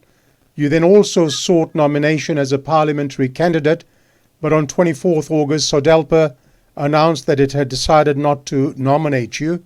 Despite this, you remained a member and a supporter of the SODELPA party. In June 2016, Rotemumu Kepa announced that she was standing down as leader of SODELPA, and you then replaced her as the SODELPA leader. Why was it so important for you to take the leadership of SODELPA? It was not important for me to take leadership of SODELPA. I was invited to put up my hand and apply for the leadership role, which I did by the then president. I was one of the original founders of SODELPA, one of the 5,000 who put in our names for the registration of SODELPA before the 2014 general elections. I was asked by a cousin who was involved in the preparations to volunteer or to apply to be a member, to be a candidate, sorry. I went through the interview and I was selected to be one of the interviews. Before we went out on our campaign, I was told that Rotemumu Kepa and the women's wing and the youth wing of SODELPA would walk out of the party if I was accepted as a candidate. So I withdrew my candidacy and told the president, Wangosa at the time, let the party continue. I should just withdraw. So I came out. And when Ratu, my own paramount chief, Ratu Ngama, became the president, he asked me to apply for the party leader position, as I was still a member of the party. So I applied and was interviewed, and it was a very rigorous interview, and I was selected, not only at the interview, but also at the management board selection. And I became leader from 2016 until I resigned at the end of, during elections or after election 2018. But my resignation was held in abeyance, and I was asked to continue my role as a party leader and leader of the opposition into parliament until 2 years before the next election, which is this year. And that is when the selection process had to be entered into again in 2000.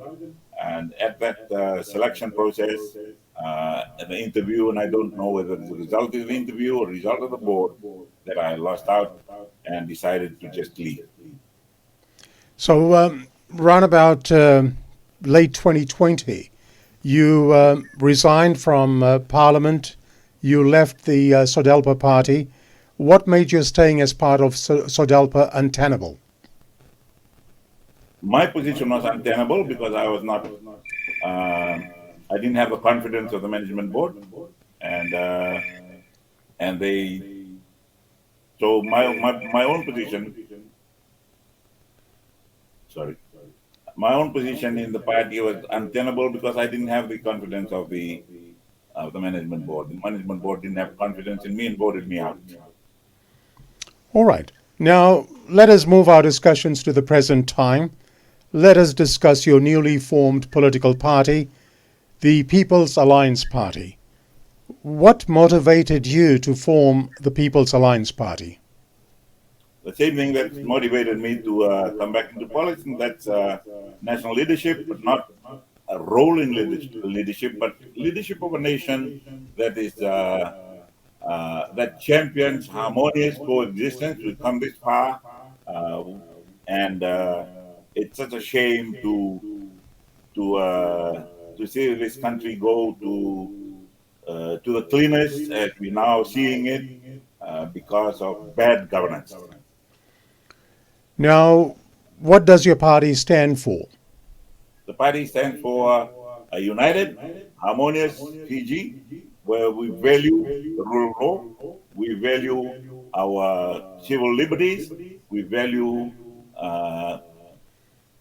giving everybody an opportunity to participate fully in the economic well-being of the nation, a country that encourages everyone to get the maximum that God has given. You were part of SODELPA. You formed the People's Alliance Party. How is your party now different to the ideologies that belong to SODELPA?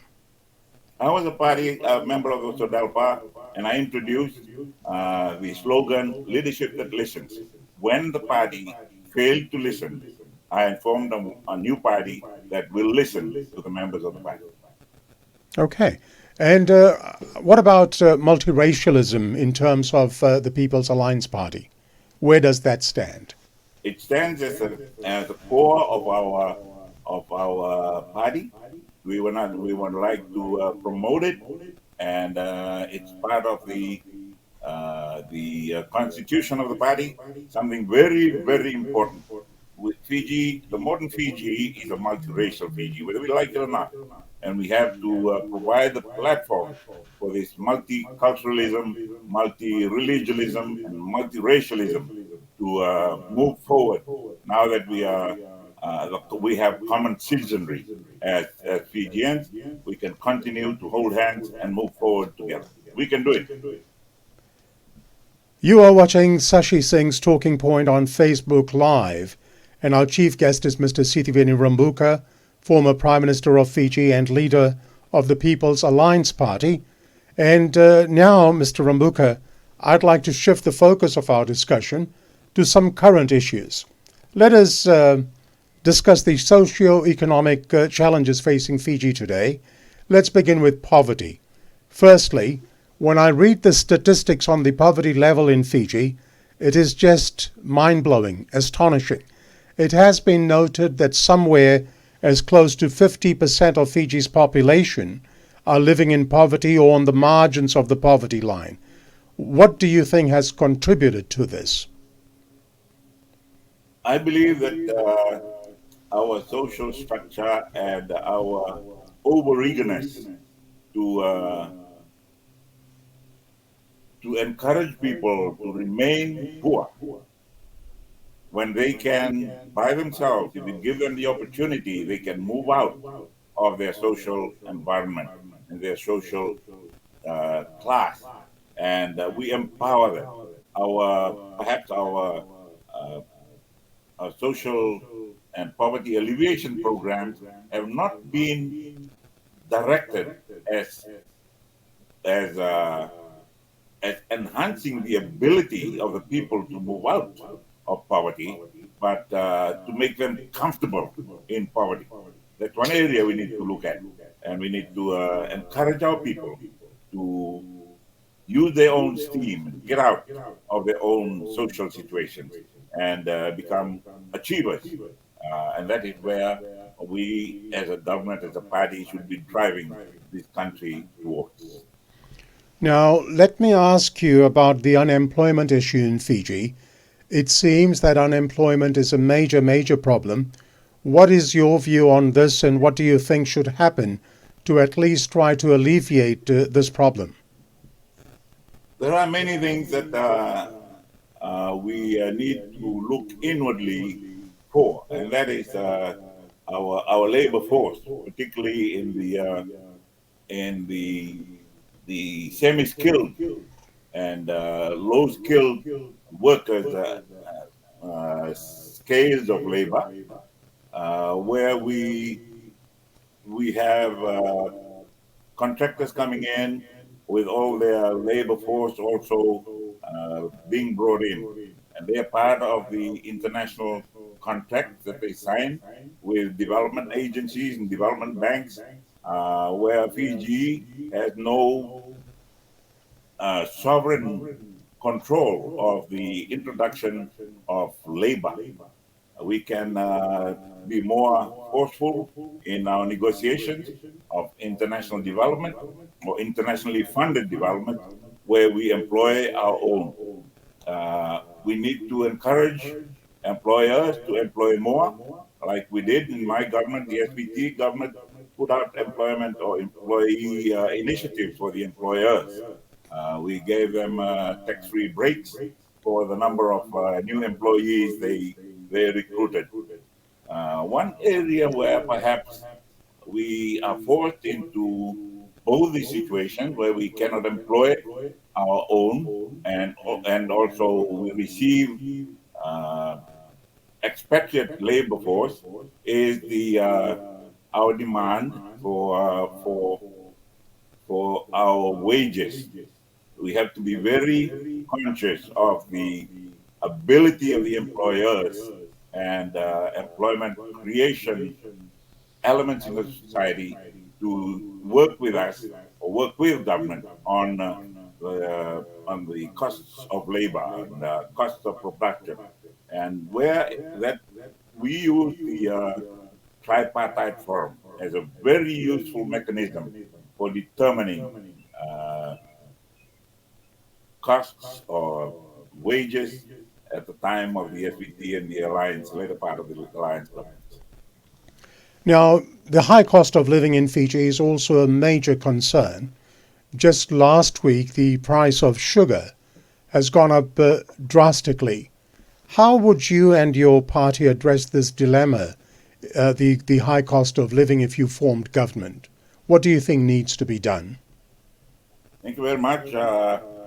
Sashi, cost of sugar has surprised everybody, gone up, and I think because of the bad supervision of the industry, our production cost is running out of control. Efficiency of mills, efficiency of cultivation and harvest of sugarcane, and also the scale and all the productivity of the species or the kinds of sugarcane crops we use. Our tons of cane, the tons of sugar graph is going down. Perhaps we're not growing the right type of cane, and probably not our husbandry. Uh, Husbandry of sugar cane has not been very good. Perhaps more and more of our so-called sugarcane farmers are not on the farm, and they are doing it from by remote control, and they are all paid workers on the farm, or mostly paid workers on the farm, and cost of production is high, and our selling cost is low in control. So we must, the government probably think that the only thing we can do is to raise the cost of sugar to increase sugar income. I now come to the issue of health in Fiji. As we've all realized, the rich and mighty can hop on the Fiji Airways flight and go abroad for treatment, while the normal people in Fiji have to make do with the health facilities. Why do you think the health system in Fiji is lacking in so many essential facilities? What do you think is the root of the problem in terms of delivering an effective health service to the people? Do you think there ought to be budget cuts from some departments to allow for the health service to function effectively? We should be looking at that very seriously. I believe there are areas that we can economize on in our budget and redeploy funds, redeploy capital for the improvement of our social services, particularly the health infrastructure. For a while, Fiji had relied on health insurance, but then health insurance applied to those that were employed and could afford health insurance cover. But when it comes to the ordinary worker who didn't have the disposable capital to be able to buy insurance cover, the government needs now to look at other avenues of doing that. And we look at Obamacare and other sort of schemes used by other leaders in the world who have tried to universalize the burden of health care so that everybody carries it. We only a small, not a small, but a smaller portion of the population will need those high cost medical treatment and attention. So we all sort of contribute to that. We all subsidize each other in healthcare. And one area of that's available that we can look at is the FNPF. When Air Pacific or Fiji Airways is in trouble, they look to FNPF. When other corporations and state enterprises are in trouble, they look to FNPF. Why don't the people look to FNPF to provide some sort of relief in health cover, health insurance? All right, now I'm not too sure whether you want to travel down the path I'm going to take you. That's entirely your choice. I want to look at the incumbent government of Fiji now. And at this juncture, I would like to categorically state to all the viewers that my invitation to the Attorney General of Fiji still stands. The invitation to the Fiji First Party still stands. I have as yet not received a response to my emails addressed to the Attorney General's office. And Mr. Kayum, if you are watching or if your staff do mention this, please feel free to respond to my email. Mr. Rabuka, question is, what is your analysis of the Fiji First government? Where do you think the party has succeeded? I do not think they have succeeded in many areas. They probably had good intentions, but bad execution. Because a lot of the things they have tried to do, many of the other parties would like to do, and that is to develop our social institutions, improve education, improve health, but they've not done it as well as they said they were going to do it. So they have failed. Any other areas you think they have failed? They have failed in the management of our economy. We have perhaps given too much on high-profile, good-looking developments that when you look at them, they are not as great contributors to the economy as other areas would have been if they were allocated proper funding. We have spent a lot of money on maintaining good-looking roads from the airport or the hotels. How much has been the return on that? How much have the cane farming roads suffered during their term? And how very closely related has been the production of our agricultural area, of our agricultural production, reflected the low injection of capital into agriculture and in its infrastructure and fisheries. So bad economic management. You just mentioned economic management. Let us now look at Fiji's economic woes. For example, the debt situation. Do you think the current debt situation in Fiji is a crisis, or do you think it is manageable? What are your thoughts? If you look at it from a government, a political government point of view, they will say it is manageable because they will not have to pay for bulk of it. The bulk of it will have to be paid by successive governments, those that come after that. And the ratio of our debt to our gross domestic product and our ability to generate our own revenue, we are in a bad state. So what we have to do is to, while we raise our generation capacity, we manage the increase in our borrowing and also manage the spending on our recurrent budget, the cost of governance. And as we try and improve those that are not directly economically rewarding, like the social services, they are over a long term. They will be rewarding for the nation. So perhaps better economic management and also target budgeting, where you target areas that will immediately or very, very quickly have a return of your investment in those areas. Now, you mentioned the sugar industry just a little while ago. A very quick question on that. Does the ailing sugar industry have any chance at all? And where do you think the future of the sugar industry lies? I believe the sugar industry is an industry that goes into the future, but we know that there are other nations in the world that rely totally on sugarcane and sugar production that have sort of diversified out of the total reliance on sugar. You look at Mauritius and how it has diversified.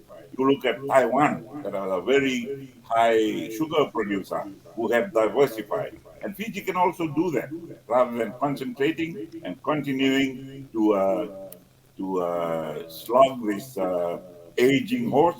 Maybe we can look at how we can use the same acreage, the same production, and have more downstream processing to improve the quality of the product and our export. Now, let me move to the subject of human rights and workers' rights.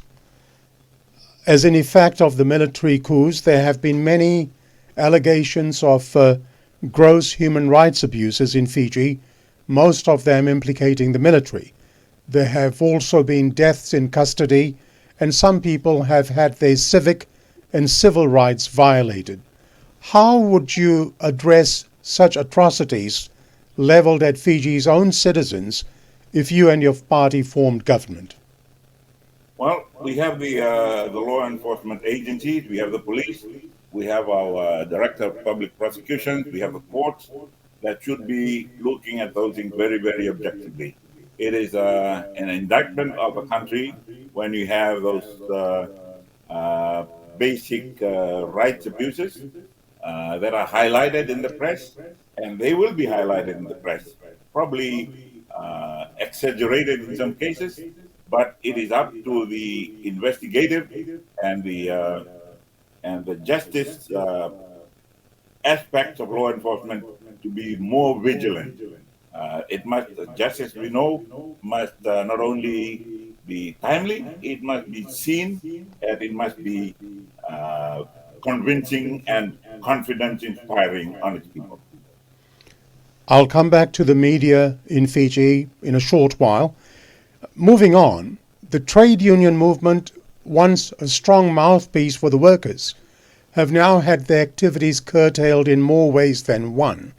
What are your views on the trade union movement and workers' rights? I believe that we have some very responsible trade union movement leaders and also some who are not as responsible.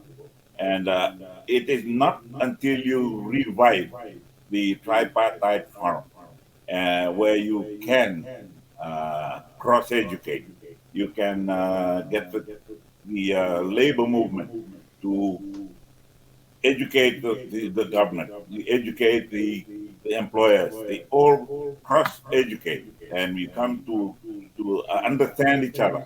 That the baby is the nation. The baby is not just the worker. The baby is the nation, and we all have to contribute to make sure the nation survives and thrives. Mr. Rabuka, what can you say about the transparency and accountability within government? How effective is transparency and accountability in the current government? What are your thoughts? Well, governments everywhere have got to be very, very vigilant on their own transparency issues, because they should understand that everybody outside of government does not believe government. So you have to be very, very sure that your program is convincing to the people who are watching you from outside government. They must not believe that everybody who hears them believes them. Take it that everybody who hears you may not believe you. So you have to show, you have to demonstrate that you are doing what the people expect you to do. Which leads me to ask you, what are your views on corruption in government? Because I believe in a recent survey, a very high percentage of the people of Fiji perceived that corruption was rife in government. People believe that. Is that the truth? It is up to the government to tell the people that is not true. And it's not true because they show the boards. See, the boards are selected on merit. And these are the people who are on this board. They've been selected on merit because they have done this. And they're not related to my party because they've contributed to my party. And that's the sort of thing that the people would like to hear. And that inspires confidence in the government they have leading them. If they don't do that effectively, there will be people, more and more people, believing there is rife, corruption is rife in our country. Well, I guess times have changed because with things like internet, social media platforms, the world is a different stage from the time that you and I were growing up. The world stage has changed, and people are now very active on social media. Our interview today is via a social media platform, and things like nepotism, appointments by preferential treatment, these are things that people are no longer quiet about. Would you agree with that? I agree. We're all very open to scrutiny now from the mainstream media and also the social media, and we have to be overly cautious. Some that we have to convince people that just because I'm appointing so-and-so, Anthony Rabuka, into this position, it doesn't mean that I'm practicing nepotism. This Rabuka might be from a totally different area. And when you look at his track record, you'll agree that this is the man, Rabuka, although he may be, but he has earned promotion and appointment into this area because of his own merit. People must be able to project their own character that inspires the confidence of the people, and also their own merit that is transparent. And people know, all right, okay, he deserves to be there.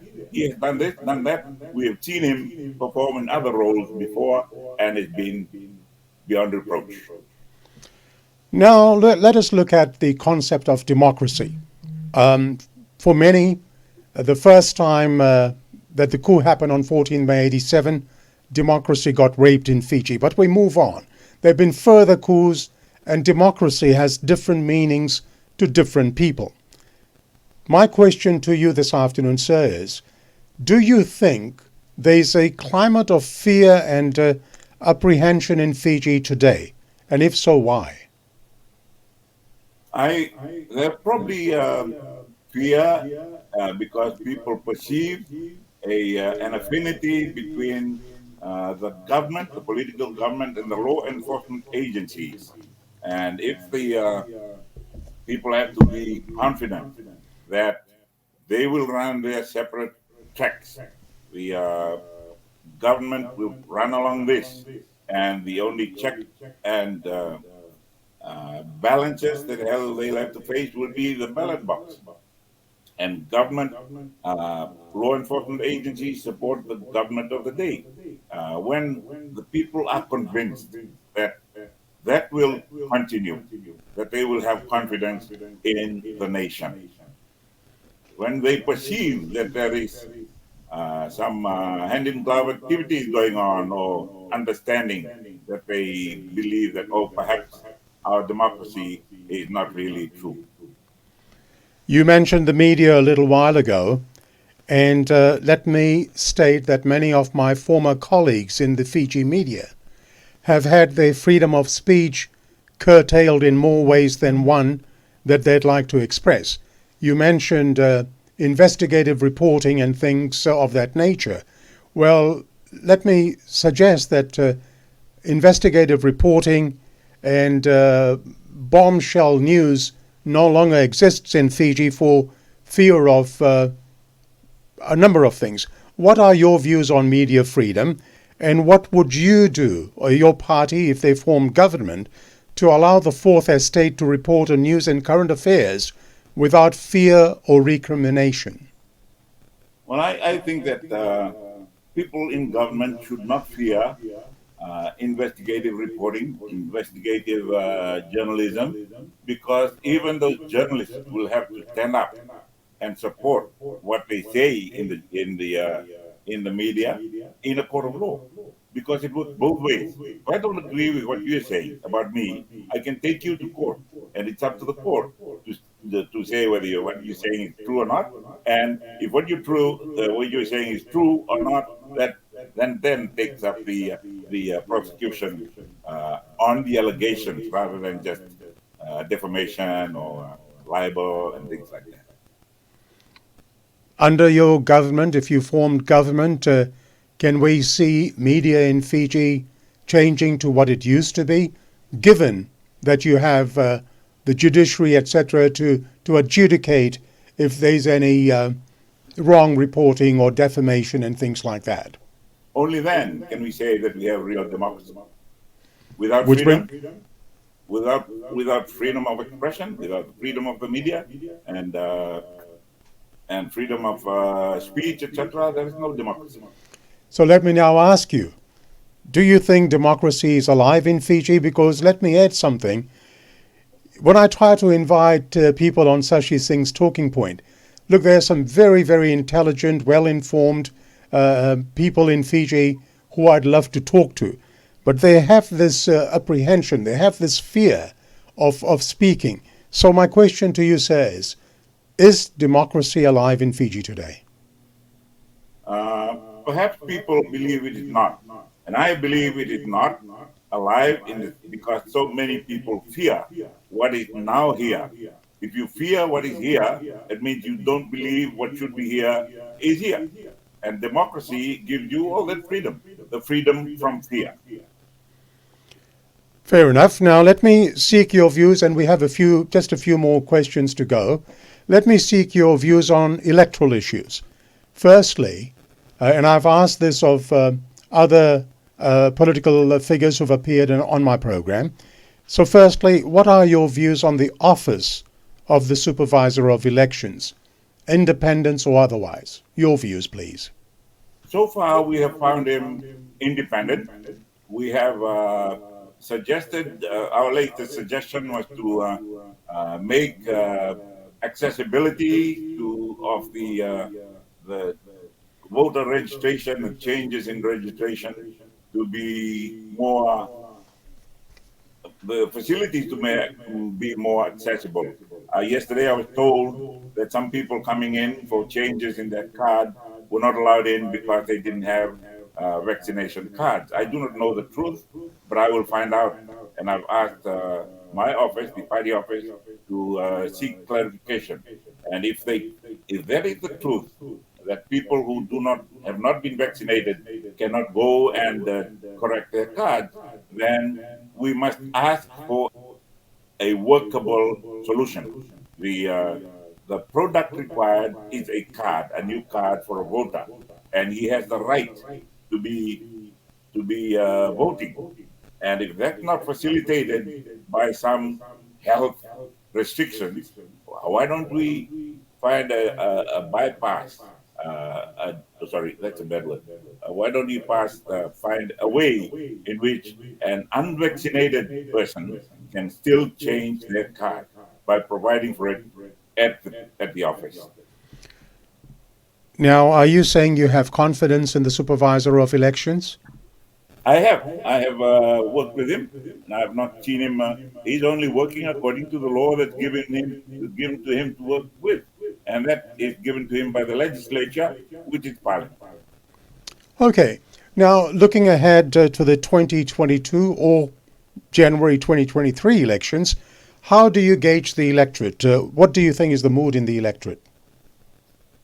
I believe there has been a move towards the sympathetic move towards the parties not in Parliament or parties not in government, and because people want to change and they want to be governed better. Now, you have formed the People's Alliance Party.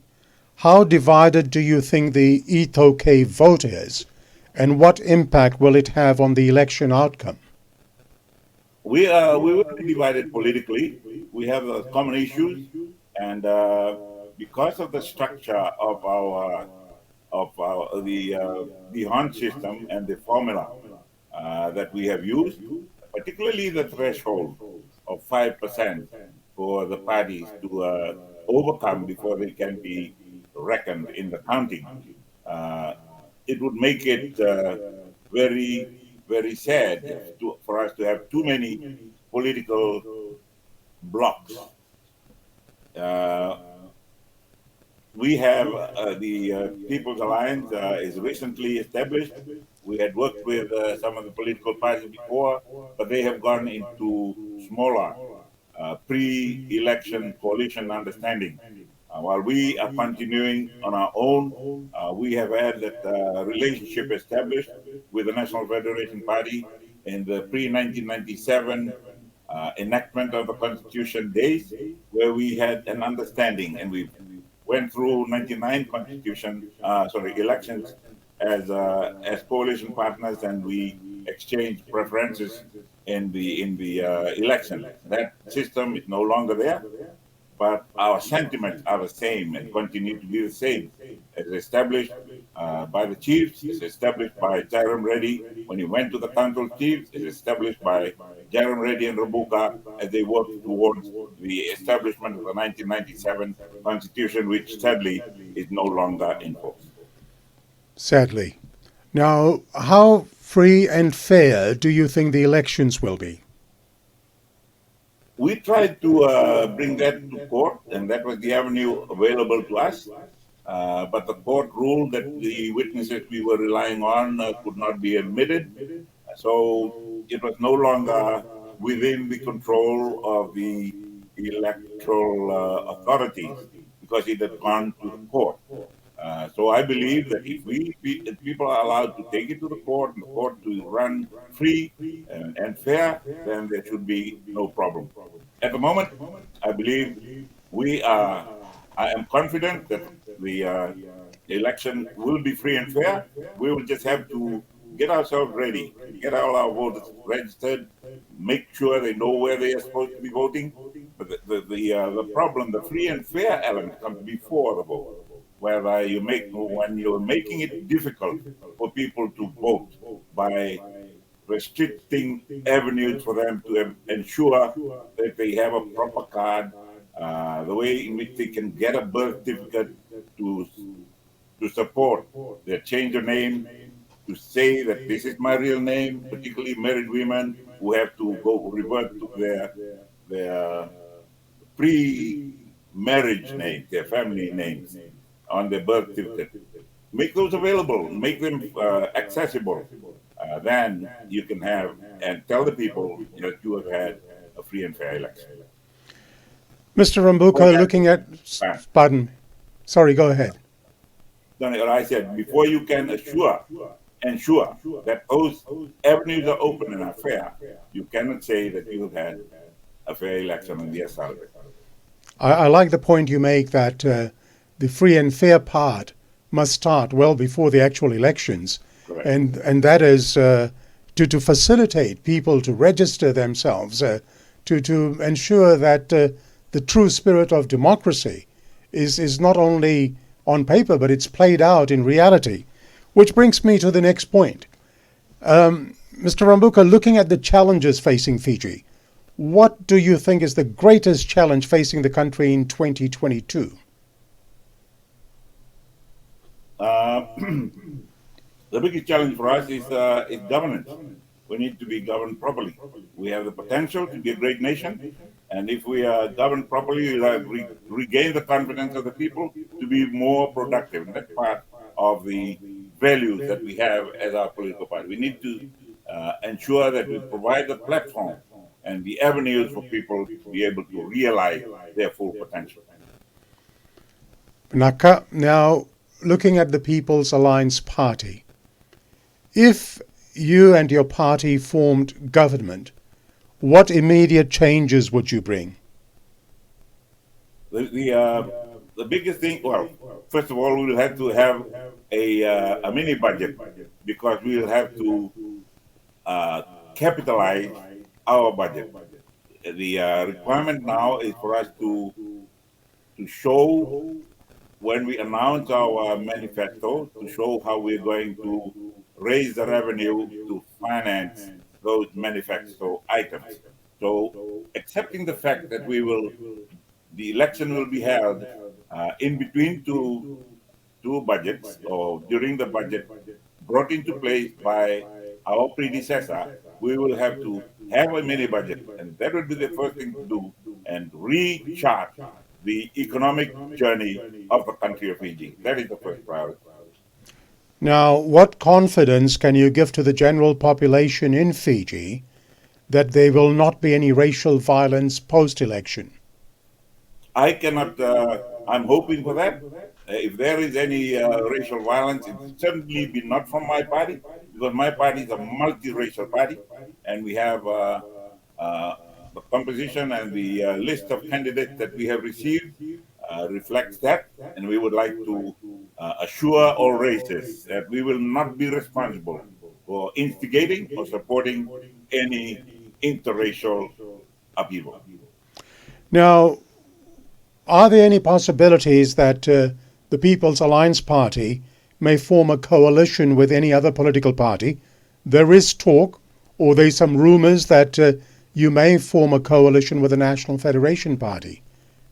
Yes, that is a rumor that is supported by our own actions. We are talking with them. We've been talking with them since I was with SODELPA, and it is more of a person-to-person affiliation between the leaders of the Federation of the past and me as a political leader, not necessarily SBT or SODELPA or People's Alliance. But they believe in my sincerity in the promotion of multiracial cooperation, and they will be very confident to work with me in a post-election coalition. If I may put a hypothetical to you, a scenario to you. Let's say, for instance, if circumstances prevail that you don't have the numbers to form government on your own rights, will you be prepared to join hands with the Fiji First Party and form government? I will be prepared. Will they be prepared? Good question. All right. Let's look at the role of the Republic of the Fiji Military Forces, the RFMF. Do you think the military will have a role to play in the near future in terms of Fiji's politics? Not in politics. They will continue to play a role in our development, in our international projection as a responsible member of the United Nations, and perhaps more in our rural development programs as the major part of the RFMF prior to 1987 was raised to assist and enhance the civil servant or civil service and public service arm of development in the rural areas. Now, in the past, the doctrine of necessity has been used for the military's intervention in the political arena. Do you think that post-2022 or early 2023 elections, the same doctrine can be invoked to bring the military rule with a government formed by a military council?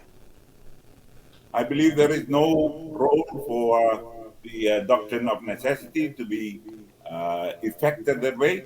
The doctrine of necessity could only go as far as bringing the people together to the table and accepting the will of the people instead of replacing the will of the people by the injection or introduction of a non-people elected assembly.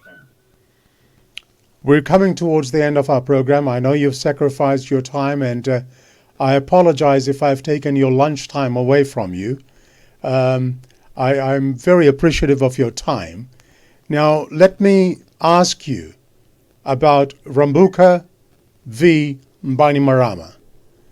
While the Prime Minister is away ill and not in a position to address this question, and I hope he will be willing to be a guest of this program in the near future, my question to you, sir, is what do you see as the main difference between the two of you in 2022? Well, Bainimarama had a lot of support when he started, and I had a lot of support when I started. I lost some support, and he has lost some support. And the people from his area of Tailevu have a very, very it's an impact kind of saying. If you want to put it in English, you'll probably say, what you see is what you get. Mm-hmm. In their dialect is Suridala Sukla. What you see, you know. So okay. That is the difference. Yes. Now, if you won the 2022-2023 elections, what would you do differently from Prime Minister Frank Bainimarama? I would be more of a cabinet reliant prime minister, and the cabinet would be more receptive to the people. It'd be it'd be closer to the people and the administration in the rural areas and out of super administration. There'll be more interaction between cabinet, members of parliament, and the people they represent. I like what you've just said. What you see is what you get in the different context. As I speak to you, I see a Sitiveni Rabuka in a different context also from that young man who staged the coup in 1987. Now, what would you say? How have you become different? I have learned and I have grown. I like that. Wonderful answer. Now, Mr. Rabuka, why should you be the people's choice? I don't have any right to claim that I should be the people's choice. The people have the right to make their own choice. And at the moment, unfortunately, the choice is between Bainimarama and Rabuka. And as I said, what they see is what they get. In my case, some of those that saw me as Prime Minister, the people who saw me as Prime Minister, and the number is quickly diminishing. Those who have seen him as Prime Minister has grown, and a lot of them have now come to voting age. So it is a very tough competition for me as an outsider coming in, or as a former coming in to try and displace the current, who is more well-known, has been seen regularly, but on the other hand, that can also work against him because people have seen the weaknesses they perceive in his leadership. Pray do tell me, at this time of your life, what do you bring to the people of Fiji? Wisdom. Thank you. Now, let me ask you this question. I know you've touched on the Great Council of Chiefs, and you've drawn a comparison of the House of Lords in England. If you form government, what role will the Great Council of Chiefs have in Fiji's politics? A non-political forum for for the further development of race harmony. And when you talk about racial harmony in Fiji, you talk about the importance of the utilization of the natural resources, of the indigenous owned natural resources. And you want the natural resources owners, or the Tokay, to be actively involved in development. And for them to understand that, their leaders must hear the views of the other community, not only in political discussions and diatribe and all conflicting debates that happen in parliament. Take them into an elderly forum, like the Council of Chiefs, where you have those other communities represented talking in real dialogue of trying to understand and trying to make yourself understood. Now, a question. If you formed government with your party, will you and your party be willing to issue a pardon to George Speight? Do what? If you formed government with the People's Alliance Party, will you and your party be willing to issue a pardon to George Speight? Everyone in prison now is entitled to pardon, is entitled to remission according to the law. We will not want to impose on those authorities the issue of pardoning anybody.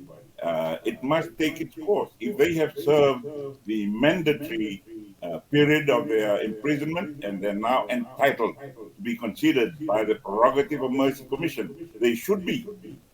Not withholding that right is not democracy, not democratic. We must allow them. If they apply while we're in government, we allow that process to take its course. Yes. Fair enough. Now, Mr. Rabuka, in closing, what is your message to the people of Fiji, to the electorate, to the viewers today? Thank you, Sachi. All I would like to encourage everybody is, if you want to be part of governments, you have to be part of the electoral process and you have to vote. There's no point at all in complaining about a government that you didn't vote for or didn't vote against. If you voted against it, you have an opportunity now to still vote against it and bring the government of your choice into governance.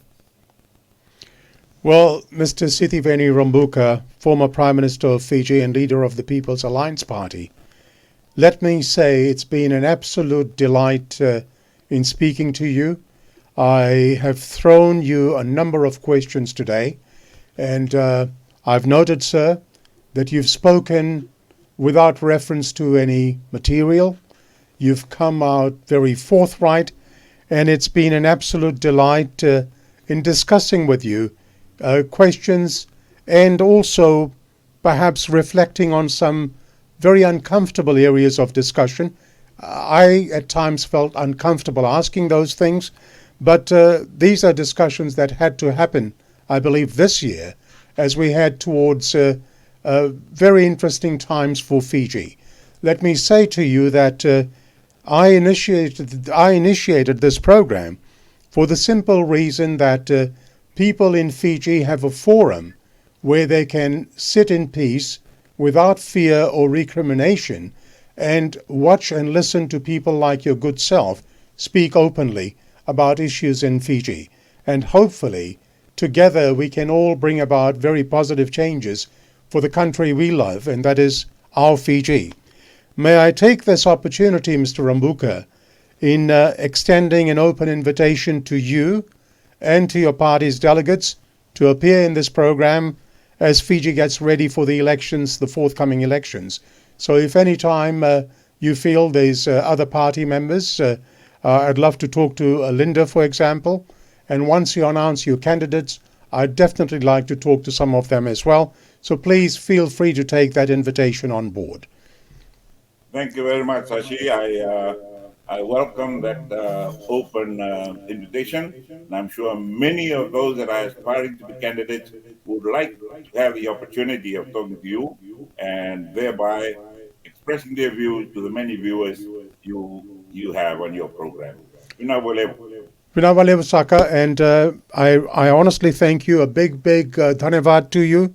Wishing you and your People's Alliance Party all the very best for the future. One last question before you go. How did you find this interview?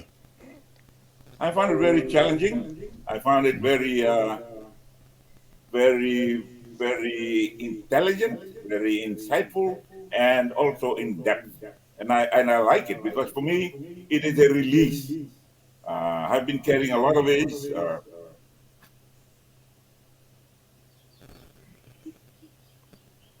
You have been very honest and forthright. And as you say, look, ladies and gentlemen, let me tell you, and I declare this, I've known Mr. Rabuka. The first time I met him officially in my former life as a Fiji broadcasting journalist was at the opening of the ANZ Bank new building in Victoria Parade in Suva.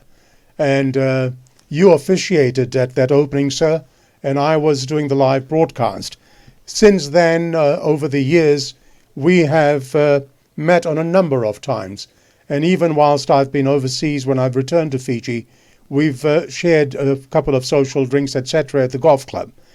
Your answers today, from the person that I know, were forthright and straight to the point. And once again, I say to you, thank you very, very much. So I wish you and your party all the very best. God bless you.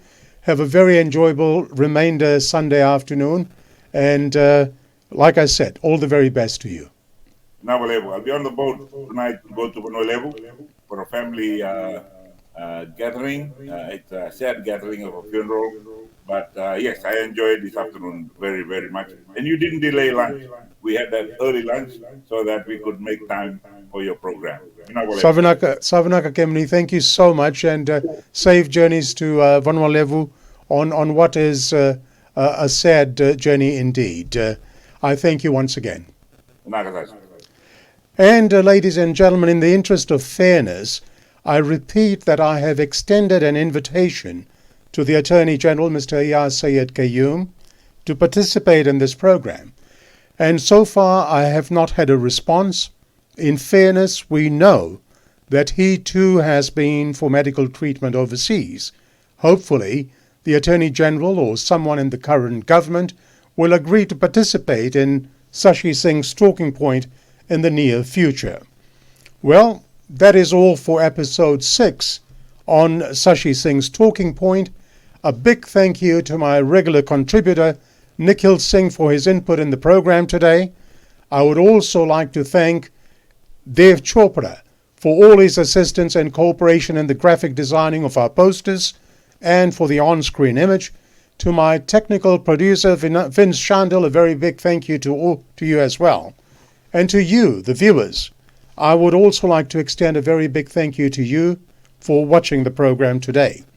Next week, our chief guest on Sashi Singh's talking point will be Mr. Viliame Rabuka, the leader of the Sodelpa party. We also hope to connect with former Fiji journalist Eliesa Thora from Tonga to provide an update on the recovery efforts there after the volcanic eruption. Please like and follow the Sashi Singh's talking point page so that you can get instant notification of forthcoming news, forthcoming programs, etc. And if you've liked this program today with former Prime Minister Mr. Sitiveni Rabuka, please post your likes and post your comments so that we know we're on the right track for Fiji's future and for this program as well. I wish you all a very safe and blessed week. And before you go, remember, as Albert Einstein said, learn from yesterday, live for today, hope for tomorrow. The important thing is not to stop questioning. I'll repeat that. As Albert Einstein said, Learn from yesterday, live for today, hope for tomorrow. The important thing is not to stop questioning. And that's from good old Albert Einstein. Well, that's it for today. Wishing you all, oh Lord, here we go. Wishing you all a very, very happy afternoon. This is Sashi Singh wishing you goodbye, namaste, and ni samode. Goodbye.